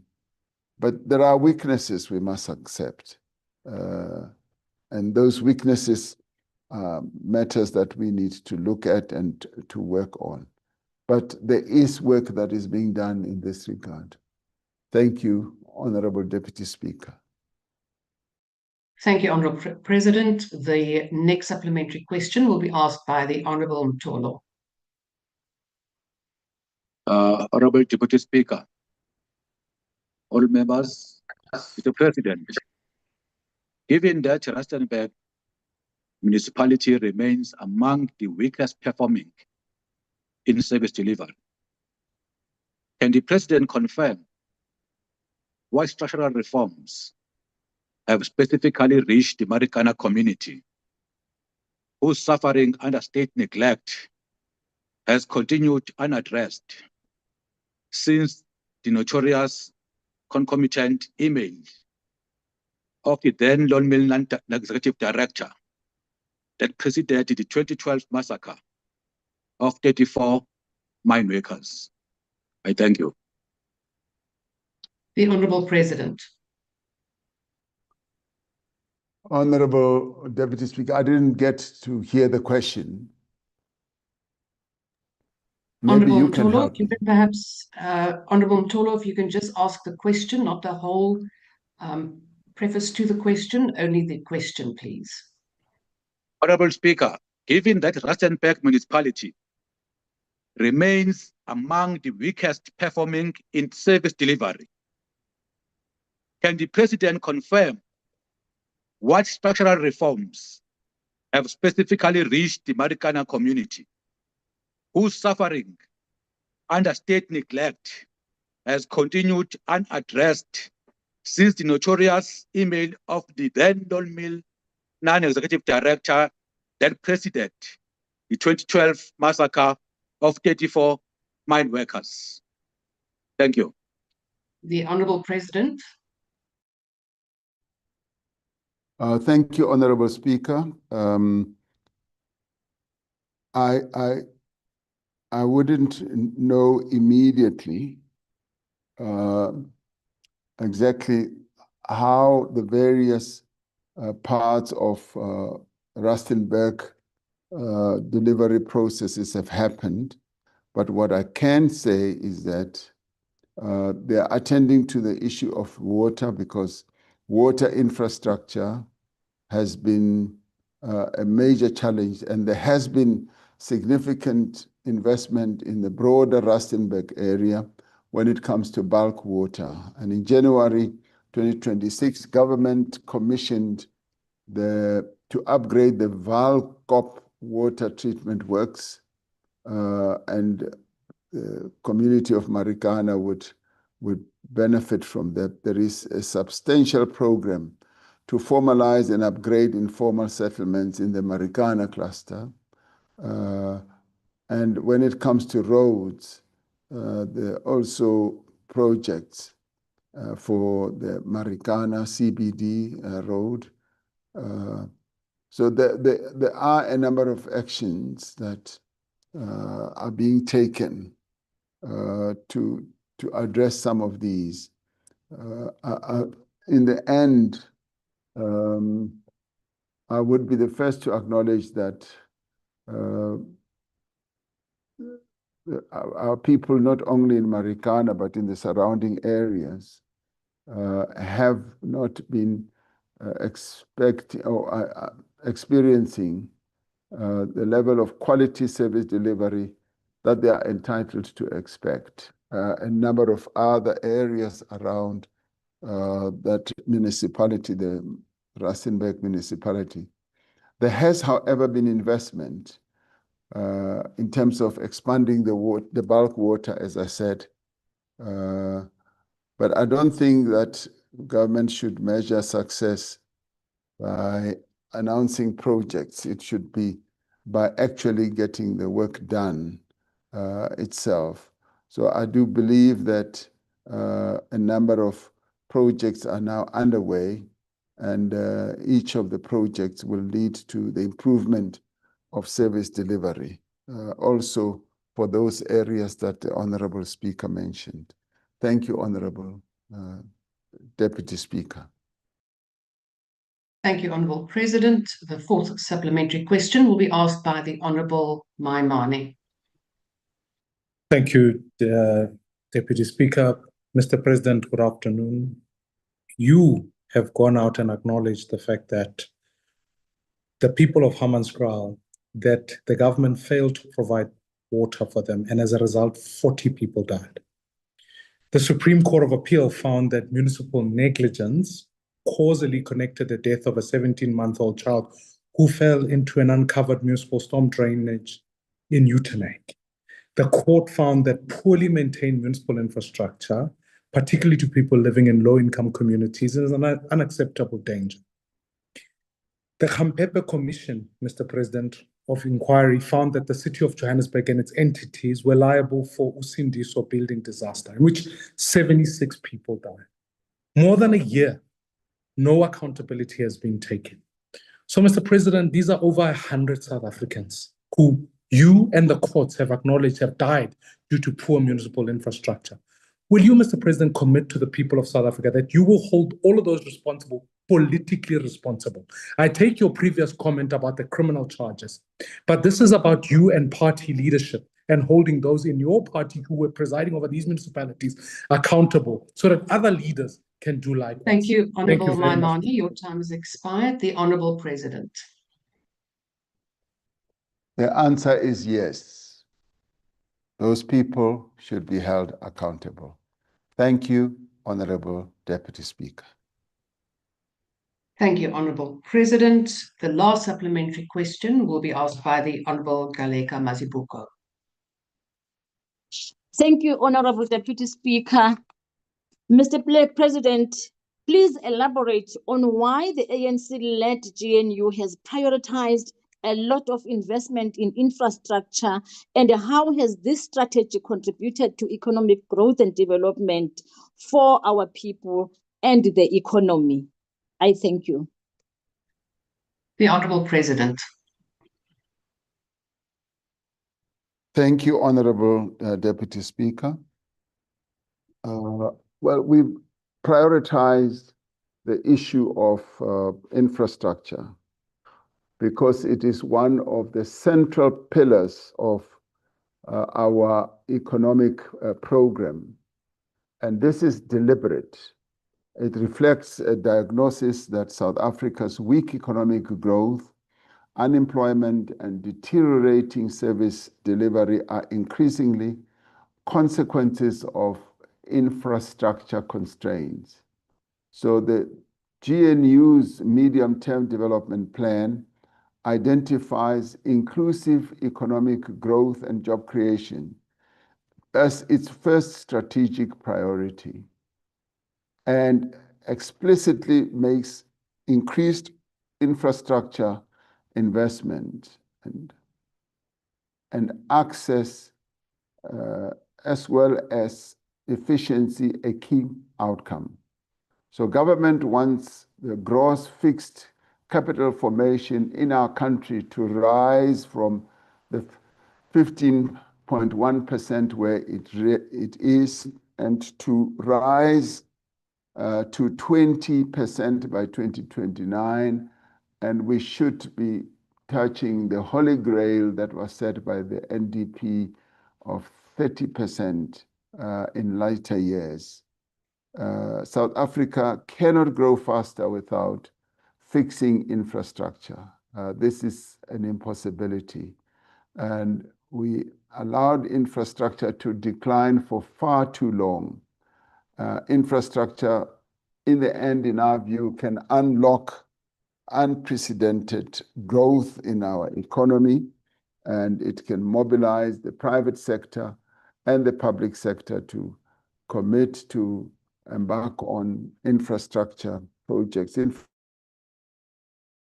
infrastructure, in the end, Honorable Deputy Speaker, creates jobs immediately. It enables jobs for decades, and infrastructure is also an industrial policy instrument. It enables the private sector to see that the country is going somewhere and to then invest. When a road is built, when the railroad is built, when our ports work, when our electricity is expanded from where it is, and its efficiency and its reliability rises as a result of infrastructure spend, that is when the private sector invests. So infrastructure is essential also to fixing our municipalities. Infrastructure can literally change the geography that apartheid bequeathed to us. And we saw that over the weekend at Riverside, where infrastructure has been installed in the form of houses, in the form of roads, and now in the form of, say, clinics and so forth. That's when it raises the confidence of the people, and it also creates opportunities for growth. And it is also an answer to a government that is facing fiscal constraints, that through infrastructure build, we can actually start seeing the economy growing. So I thank you, Honorable Deputy Speaker. Thank you, Honourable President. We now move on to question number 17, which has been asked by the Honourable Trollip. The question is, on which objective metrics did he base the statement he made on 4 May 2026 that the Mayor of the Nelson Mandela Bay Metropolitan Municipality, Ms. Babalwa Lobishe, was doing very well and was stabilizing the specified municipality? The Honourable President. On the 4th of May this year, in my capacity as the President of the African National Congress, I participated in an oversight visit by the ANC Working Committee to Nelson Mandela Bay Metro, following engagements with the ANC regional leadership on the state of governance and delivery in the metro, including site visits to various projects. I was asked to reflect on the performance of the mayor, Baba Ralobishi. My comments were based on an in-depth assessment of the challenges in the metro, some going back many years, and the steps that had been taken by the current mayor and metro leadership to address them. I noted that while progress was being made in a number of areas, we would like to see better and faster progress on key issues that affect the lives of the residents of Gqeberha. Details on the matrix used by the national government to assess the state of municipalities may be sought from the Department of Cooperative Governance. I thank you, Madam Deputy. Thank you, Honourable President. First supplementary question will be asked by the Honourable Trollip.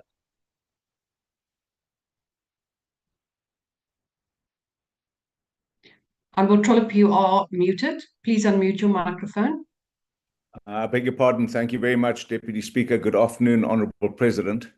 As you said, on the 4th of May, you visited Nelson Mandela Bay, and a number of media outlets, including SABC News, reported the following, with a headline that said, Ramaphosa backs Mayor Babalwa Lobishe. Apart from ongoing service delivery protests and visible decay of Nelson Mandela Bay, the Auditor General reports the following. Non-revenue water losses at 63%, non-revenue electricity losses of 30%. She found that the expenditure on repairing and maintaining municipal infrastructure amounted to 2.5% of the value of those assets against National Treasury's minimum norm of 8%. Irregular expenditure increased from 21 billion to 31 billion over the past 2 years. She found that Nelson Mandela Bay takes the longest of all metros to pay creditors at an average of 189 days against a policy of 30 days.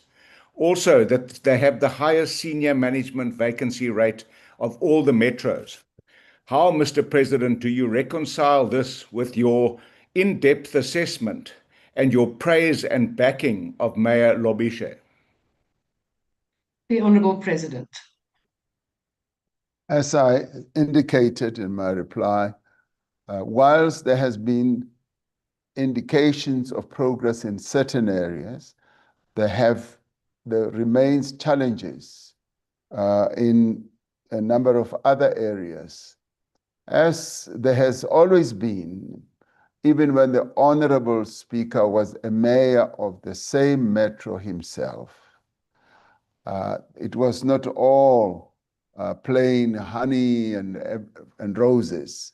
There were areas that were positive. There were areas that had serious weaknesses even then. That is what obtains in many of our municipalities. And there are times when you've got to give encouragement to those who are acting in various positions, but still be able to say, you have not done as well as you should have. There are problems, and in this case, the Honourable Member is alluding to the Auditor General's report and to many other areas of corruption. So in the end, it is an indicative process of saying there's progress, and I was taken to projects, may I add, as I said, where I saw for myself projects that were being opened, which were working, housing and otherwise. And at the same time, it's a mixed bag that one often encounters. So the issue is challenges remain. There have been some areas where there's been forward movement. Thank you, Honourable Deputy Chairperson. Thank you, Honourable President. The next supplementary question will be asked by the Honourable Direku. Deputy Speaker, it's Honourable Hassania. I will be standing in for the Honourable Direku. Through you, Deputy Speaker, Mr. President, when the Nelson Mandela Bay municipality appeared before the Joint Portfolio Committee of COGTA and SCOPA, there were a number of service delivery issues that were flagged. In your assessment, Mr. President, what have you found to be the successes of the municipality, and what measures have been put in place to address these service delivery issues? I thank you. The Honourable President. The successes that I perceived at the time when I visited was housing delivery in certain cases was something that I found quite impressive. And no doubt I was not taken to the many other areas of Gqeberha, but those areas where I was taken to, I could see that there was progress in the delivery of houses, and I remember this distinctly because I was taken to those areas. And there has been areas where service delivery intervention can be said to be working. But as I said, it's with many of our municipalities, Honourable Deputy Speaker, it's a mixed bag. And that is why we have decided to focus on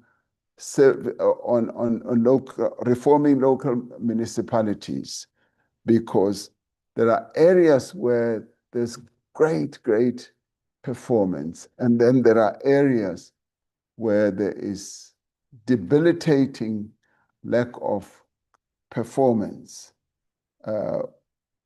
In some cases, which would even tempt one to say it erases all the good parts that one would have been exposed to.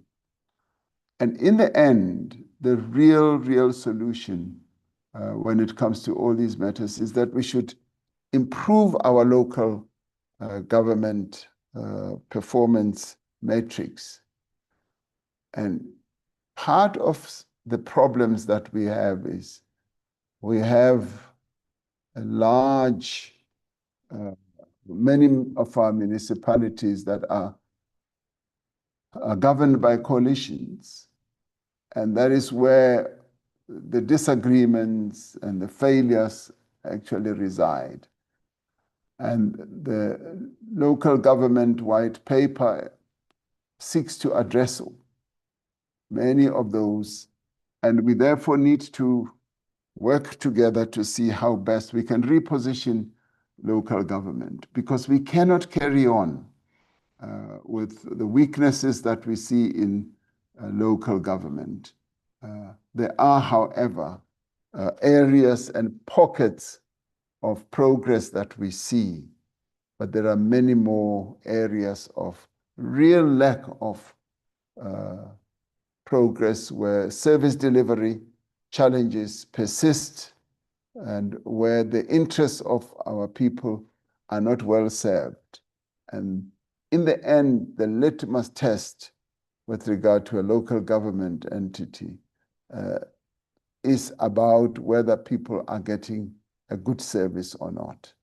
And unfortunately, many of our local municipalities are not really living up to that. And we need to work with them.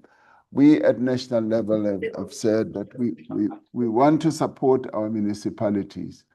And some of them are weak or have been weakened by lack of resources, by not getting either the residents to pay. And in some cases, it is government departments that don't pay their rates and taxes to municipalities.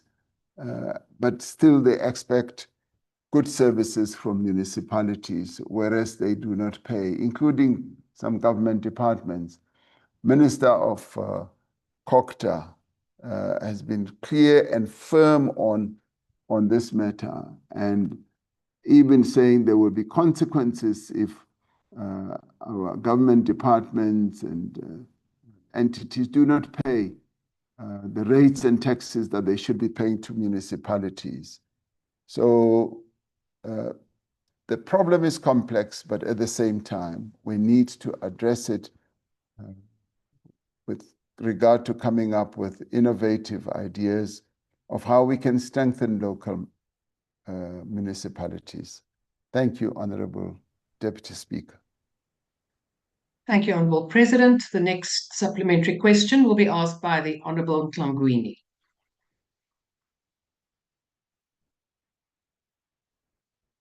Thank you so much, and greetings, Deputy Speaker. I'll be taking this question on behalf of Honorable Mhlangwini. My name is Matthias. Mr. President, under your favorite mayor, Babalwa Lubisha, the municipality attempted to write off about 23 billion of irregular expenditure. And that attempt was vigorously rejected by the National Treasury.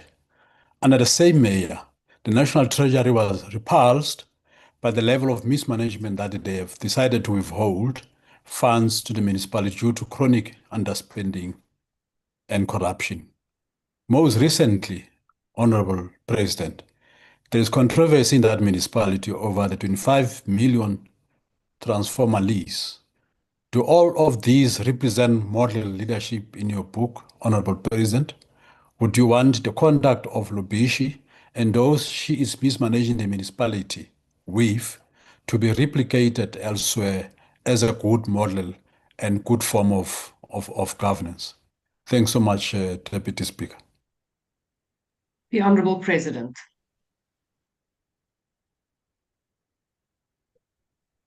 Clearly, the improvements that we want to see are that governance should be improved and that there should be less and less controversy surrounding various people we've deployed in local government. That is what we want to see. And in doing so, we would like to see good performance. We would want to see real commitment coming from those that we have deployed. And the model of a good municipal mayor is a municipal mayor who oversees a municipality that is being governed effectively, transparently, and in accordance with the rule of law. So in the end, that is what we would like to see, not only with one municipality, but right across the board. And I do think that focusing on one is rather a problem, because we need to focus on the entire cohort of our public officials and say this is the standard that we would like to see adhered to, and we would therefore want everyone to move towards implementing that standard. So that is where I believe the focus should really be. Thank you, Honorable Deputy Speaker. Thank you, Honourable President. The fourth follow-up question will be asked by the Honourable Wessels. Thank you, Honourable Deputy Speaker. Through you, Mr. President, I put it to you with due respect that no efforts of the national government to turn around our municipalities will succeed if the leadership, the local leadership of those municipalities are tainted individuals.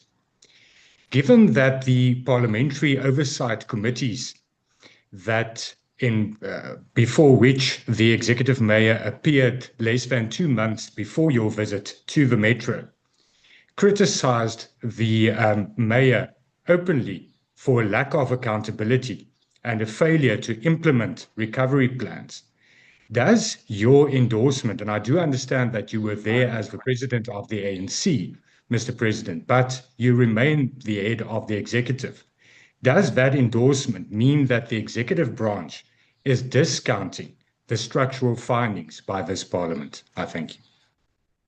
The Honourable President. No, we do not discount and condone bad behavior.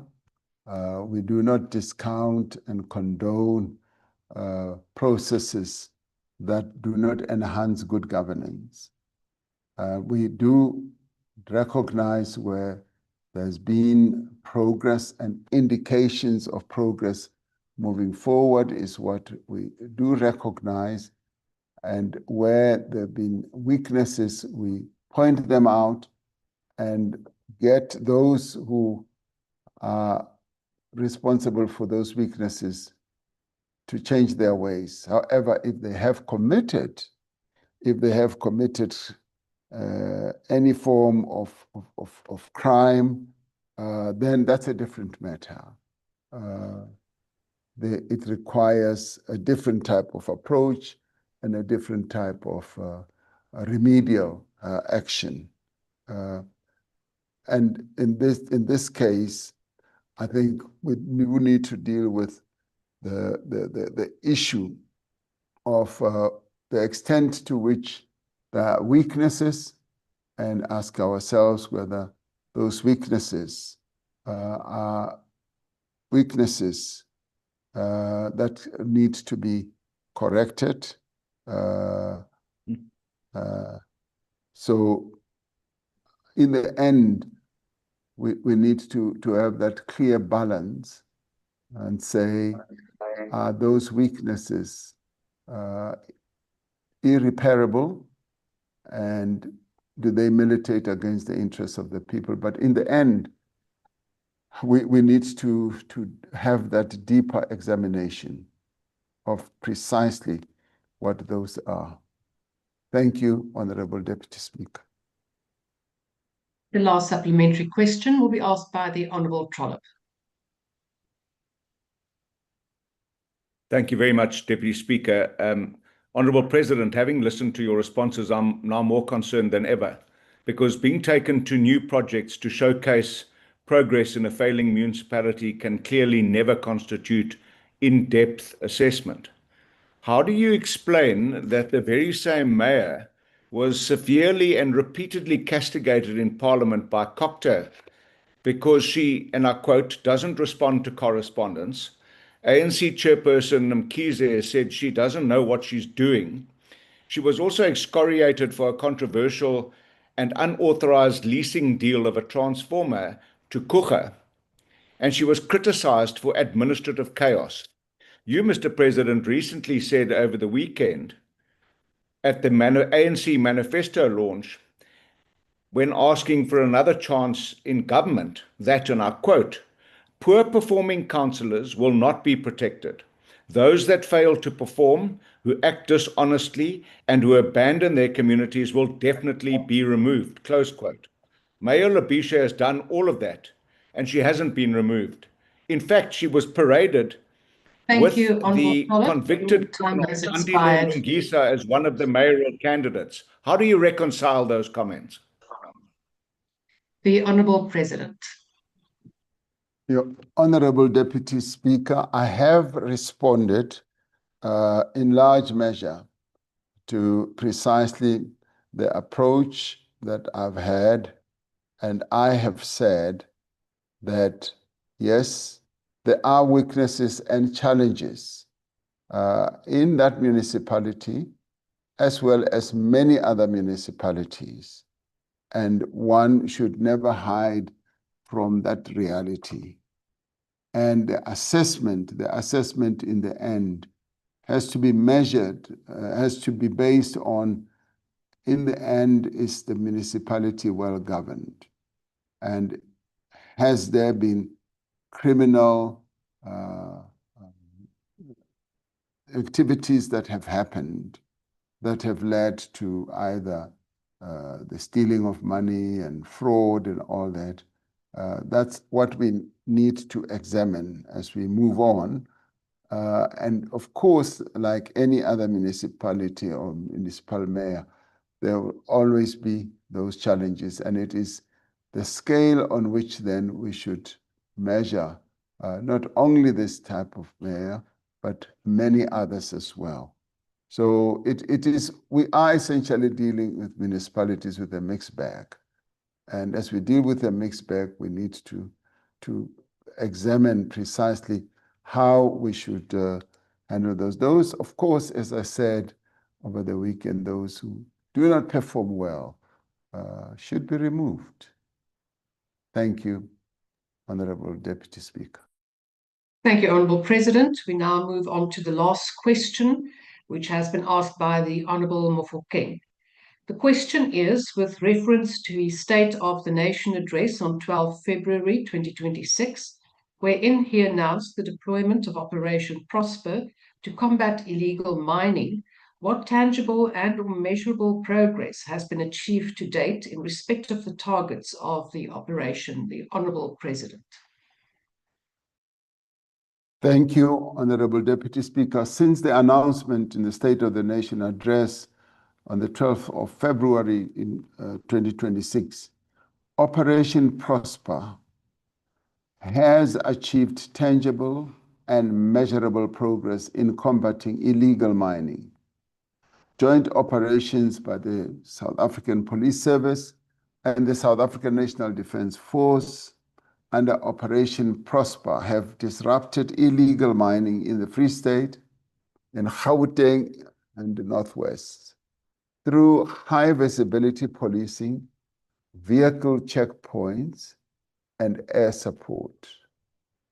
These operations have resulted in many arrests. It has also resulted in the dismantling of illegal mining sites and the confiscation of firearms, explosives, and illegal mining equipment. Now, through interdepartmental coordination with the Department of Mineral and Petroleum Resources, the joint deployment has resulted in the arrest of 1,080 individuals, among them armed suspects and undocumented minors. During these targeted operations, the deployment seized 19 firearms, over 2,000 rounds of ammunition, and 41 commercial vehicles. In addition, it has seized 83 generators, over 1,000 refining drums, and nearly 2,000 kilograms of gold-bearing material and approximately 150 kilograms of gold. And these actions have disrupted, in reality, the operational and financial lifelines of illegal mining networks. To prevent the resurgence of these activities, the Department of Mineral and Petroleum Resources has closed many illegal shafts, and further closures are planned in the future. So the police and the Defense Force continue to secure these locations through ongoing foot patrols, vehicle checkpoints, and air-to-ground monitoring systems. So progress is being made. But because we are dealing with a number of areas where these illegal activities are taking place, the progress might seem to be slow, and yet work is being done. Thank you so much. Thank you, Honourable President. The first supplementary question will be asked by the Honourable Mofokeng.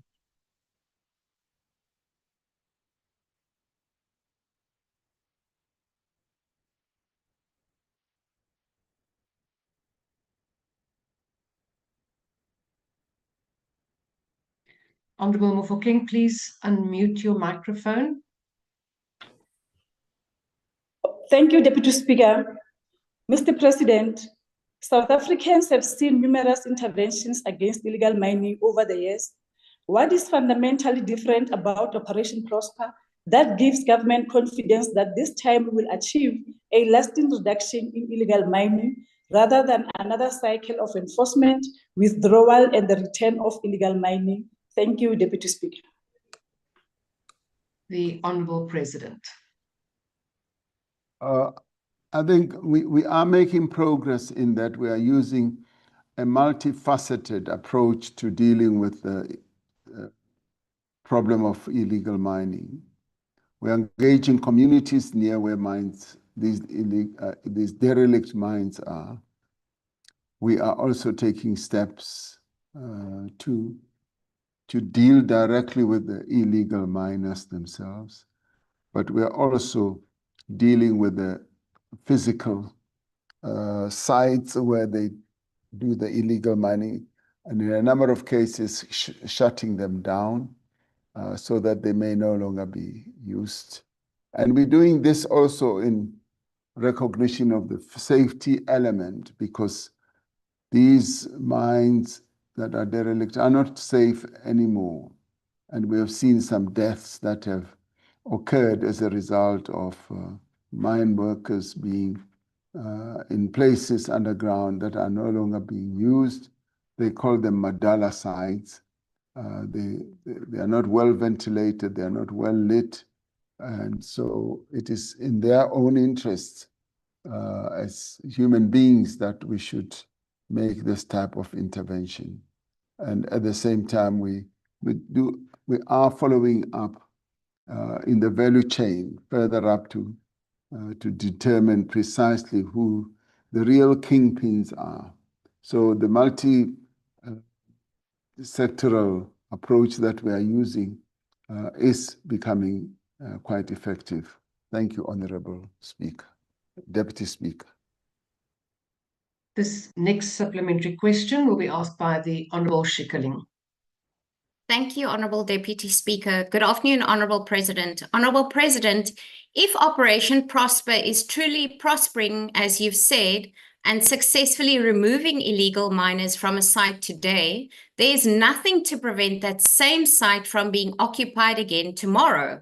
Can the Honourable President please tell this House what measurable evidence, and I want to emphasize measurable evidence, not just words, there is that Operation Prosper is actually disrupting the criminal infrastructure, syndicates, and financial networks behind illegal mining rather than simply moving illegal mining from one location to another daily? Thank you. The Honourable President.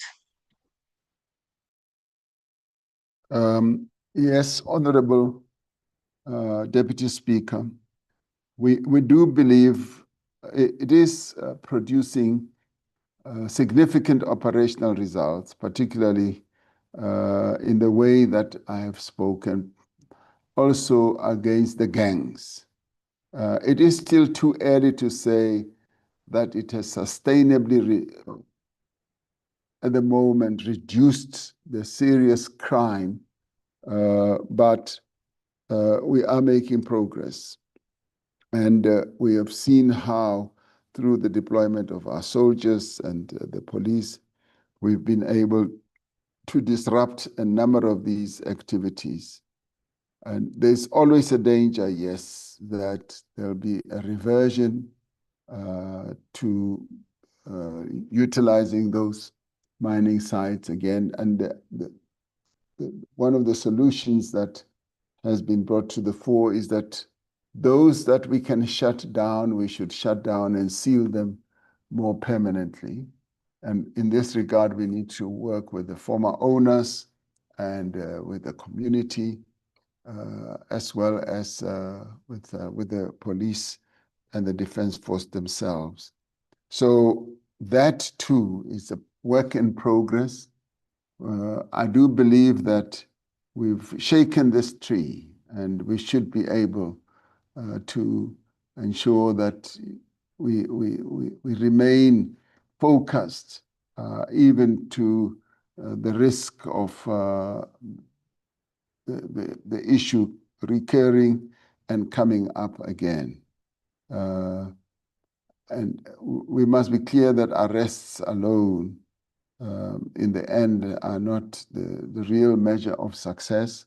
The real measure of success is whether we will be able, one, to safeguard the interests of our people near those mines, and we will be able to eliminate the mining that is illegal, and the extent to which we will have closed those mines that give rise to the vulnerability of those people who are either working there illegally or indeed members of the community. Thank you, Honourable Deputy Speaker. Thank you, Honourable President. The next question will be asked by the Honourable Zibi. Thank you very much, Honourable Deputy Speaker. Honourable President, in line with your last answer, isn't it time that the government considered a significant appropriation for the closure, for the permanent sealing and closure of many of these mines, and the expense recovered from the former owners who clearly have not adhered to mine closure procedures as set out in South African legislation? Because policing alone, as you say, will not solve the problem. The Honourable President. Yes, I would agree with Honourable Zibi that those abandoned and derelict, and we also deal here with ownerless mines that have unused shafts that have become the basis for illegal mining. Those, yes, do subscribe to physical closure and rehabilitation. That should become a bigger part of our strategy, I would say. It is a complex problem when it comes to the ownerless mines that are old, that had many shafts, and you say, shouldn't we get an appropriation from government? I would say yes. However, we should also recognize that with regard to those ownerless mines, the burden of funding their closure then comes to government. And closure involves just a massive engineering expense. that we need to take into account. But at the same time, we need to have a balance. What counts more? The lives of people in the area, women who will not be subjected to gender-based violence, because that is often the main concern that we need to deal with and contend with. And we should then approach those who were owners of these mines to participate in enhancing the proper closure of these mines. So my answer to your question is yes, that's what we should be doing. And if we go the appropriation route, we should get the Treasury to measure up what the actual cost would be and be able to do trade-offs and to see what is best in the circumstances. We should therefore use a multi-pronged type of approach, which will include closing, which will include dealing with those derelict mines or unused mines that are now becoming centers of criminality as gangs are now utilizing them for their own ends. But at the same time, there is another aspect where we need to ask ourselves about what ordinary people in very good ore body areas, like I give a good example, like in Sikukuni, where chrome ore is nearly present all over. And our people, and I once went to a meeting, public meeting, where they all said to a voice, to a man, a woman, and they said, we want you to give us mining licenses because we want to extract the wealth that is beneath our soil. Should they be characterized as illegal miners? Or should we find a way in which we grant them licenses and legitimize them and manage them better in that way? So it's a multi-pronged approach that we need to use to deal with this problem, because if we don't do so, we will always have problems, as has been said already. So it's one of those problems that requires a great deal of wisdom, a great deal of multi-type of approach to discourage those mines, those derelict mines being used for criminal purposes as well as illegal purposes. Thank you, Honorable Deputy Speaker. Thank you, Mr. President. The fourth supplementary question will be asked by the Honourable Mashlatsi.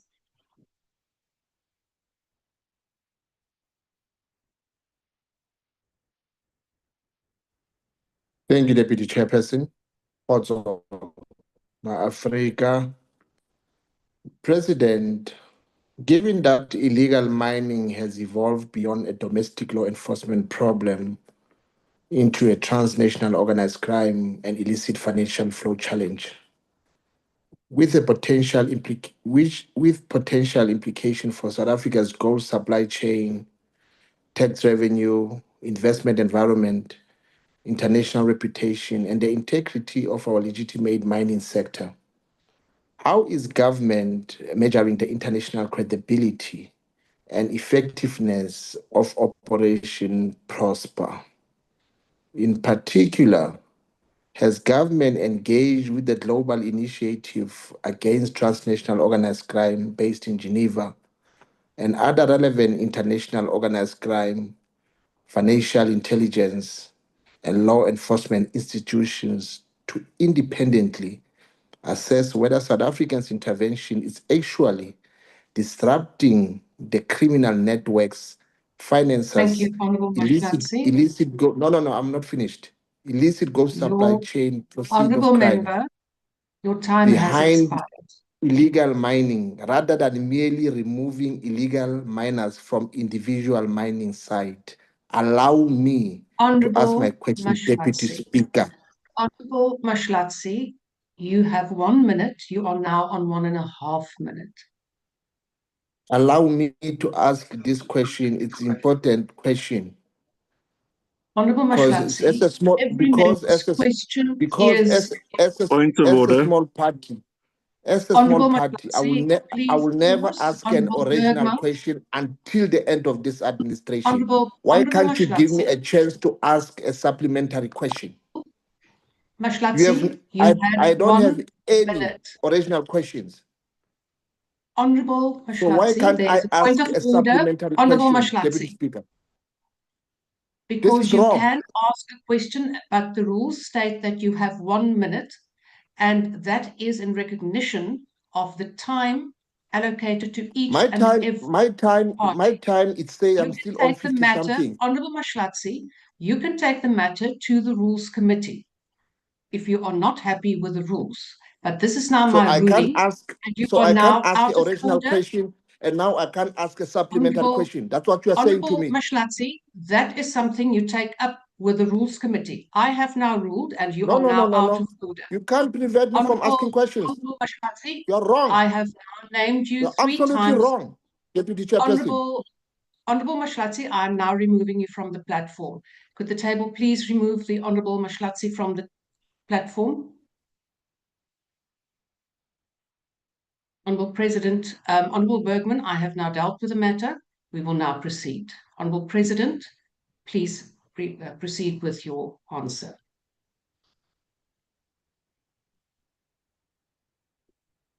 Honorable Deputy Speaker,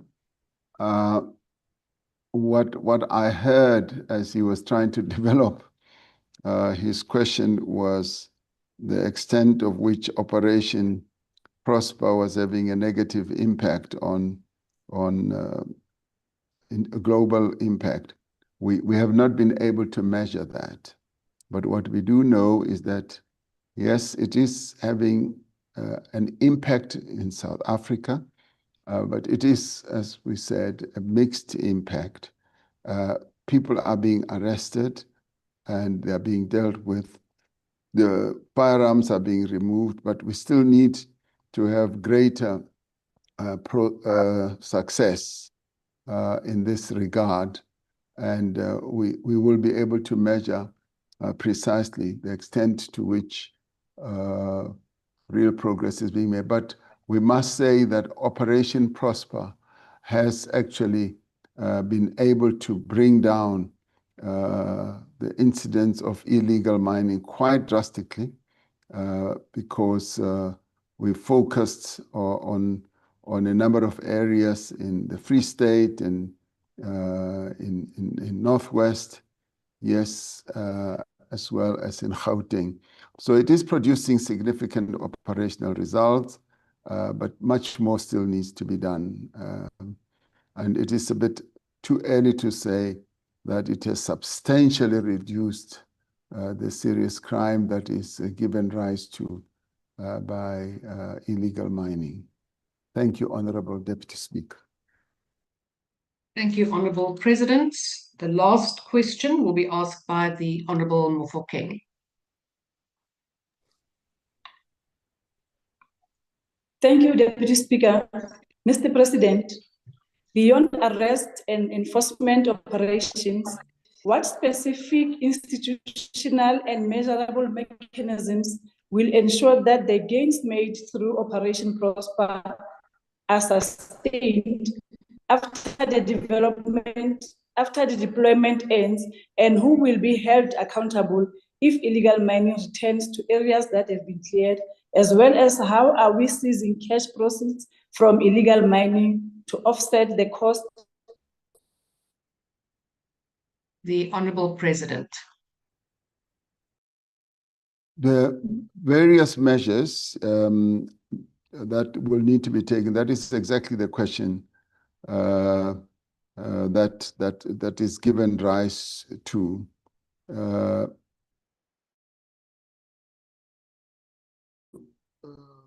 Measures through which we can see whether we are making progress. Then there's also the issue of sustainability.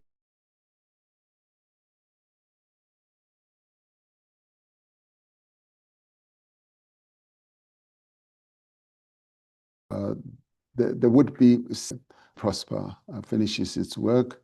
Violent crime should really have fallen in the areas where these mines are, and the criminal organization or gangs should no longer be prevalent in those areas. And we should be able to reclaim the areas that currently our people are saying they are not even able to traverse. The criminal activities, including the finances thereof, must also be destroyed, and illegal mines must stay closed. Those are the measures I would say come to the fore that we would need to have as a sustainability measure. So work still needs to be done. And what we are involved in is that the work is being done. There is clear commitment from those members of the Defence Force that Parliament has agreed should be deployed. There is real commitment amongst the police who are working on these on the issue of illegal mining. So we are making progress, but of course we want to see much better progress than what we have, and we are committed because this is a problem, a challenge that has been raised by our people, which we need to address. But what we can say we have been able to do is to respond to the, if you like, cries of our people. As we deployed illegal, the Defence Force and our police, the criminality has come down and the incidents of illegal mining have come down. They do keep resurging, but they are being dealt with. We are making the progress that I've alluded to. I'm confident that we will reach a stage where we will have made greater progress, and what Honorable Zibi spoke about would be, I would say, the Holy Grail, where we will say, we've now made real progress. The mines are closed and we've deployed all the resources that we need. The challenge that we have is that we have a lot of these mines that no longer have owners, and where the owners, as these mines were mined many years ago, more than 100 years ago, no longer have owners. The owners have either left or enriched other capitals of the world, and they did not participate in the rehabilitation of those mines. Those mines are now left to government to deal with because they are giving rise to a social problem, or many social problems. So we've got to have a multidisciplinary approach to solving this problem, but I have no doubt that we will. And some of it will be policy-driven, and some of it will be regulatory-driven. Some of it will be allowing our ordinary people to get licenses to themselves get involved in a measure of mining, which we should not characterize as we go forward as illegal mining. And we need to determine precisely how those products are sold, because as it is now, the products that are eked out of the ground are sold illegally, illicitly, and they become part of the illicit economy, and the nation never benefits anything in the form of taxes or otherwise. So it is a complex problem, but I am confident, Honorable Deputy Speaker, that we are on the right path, and we will resolve this problem once and for all. So I do thank you. Thank you very much. Thank you, Honourable President. Honourable members, that concludes questions to the President, and I thank the Honourable President. Honourable members, that concludes the business for the day, and the House is adjourned. President is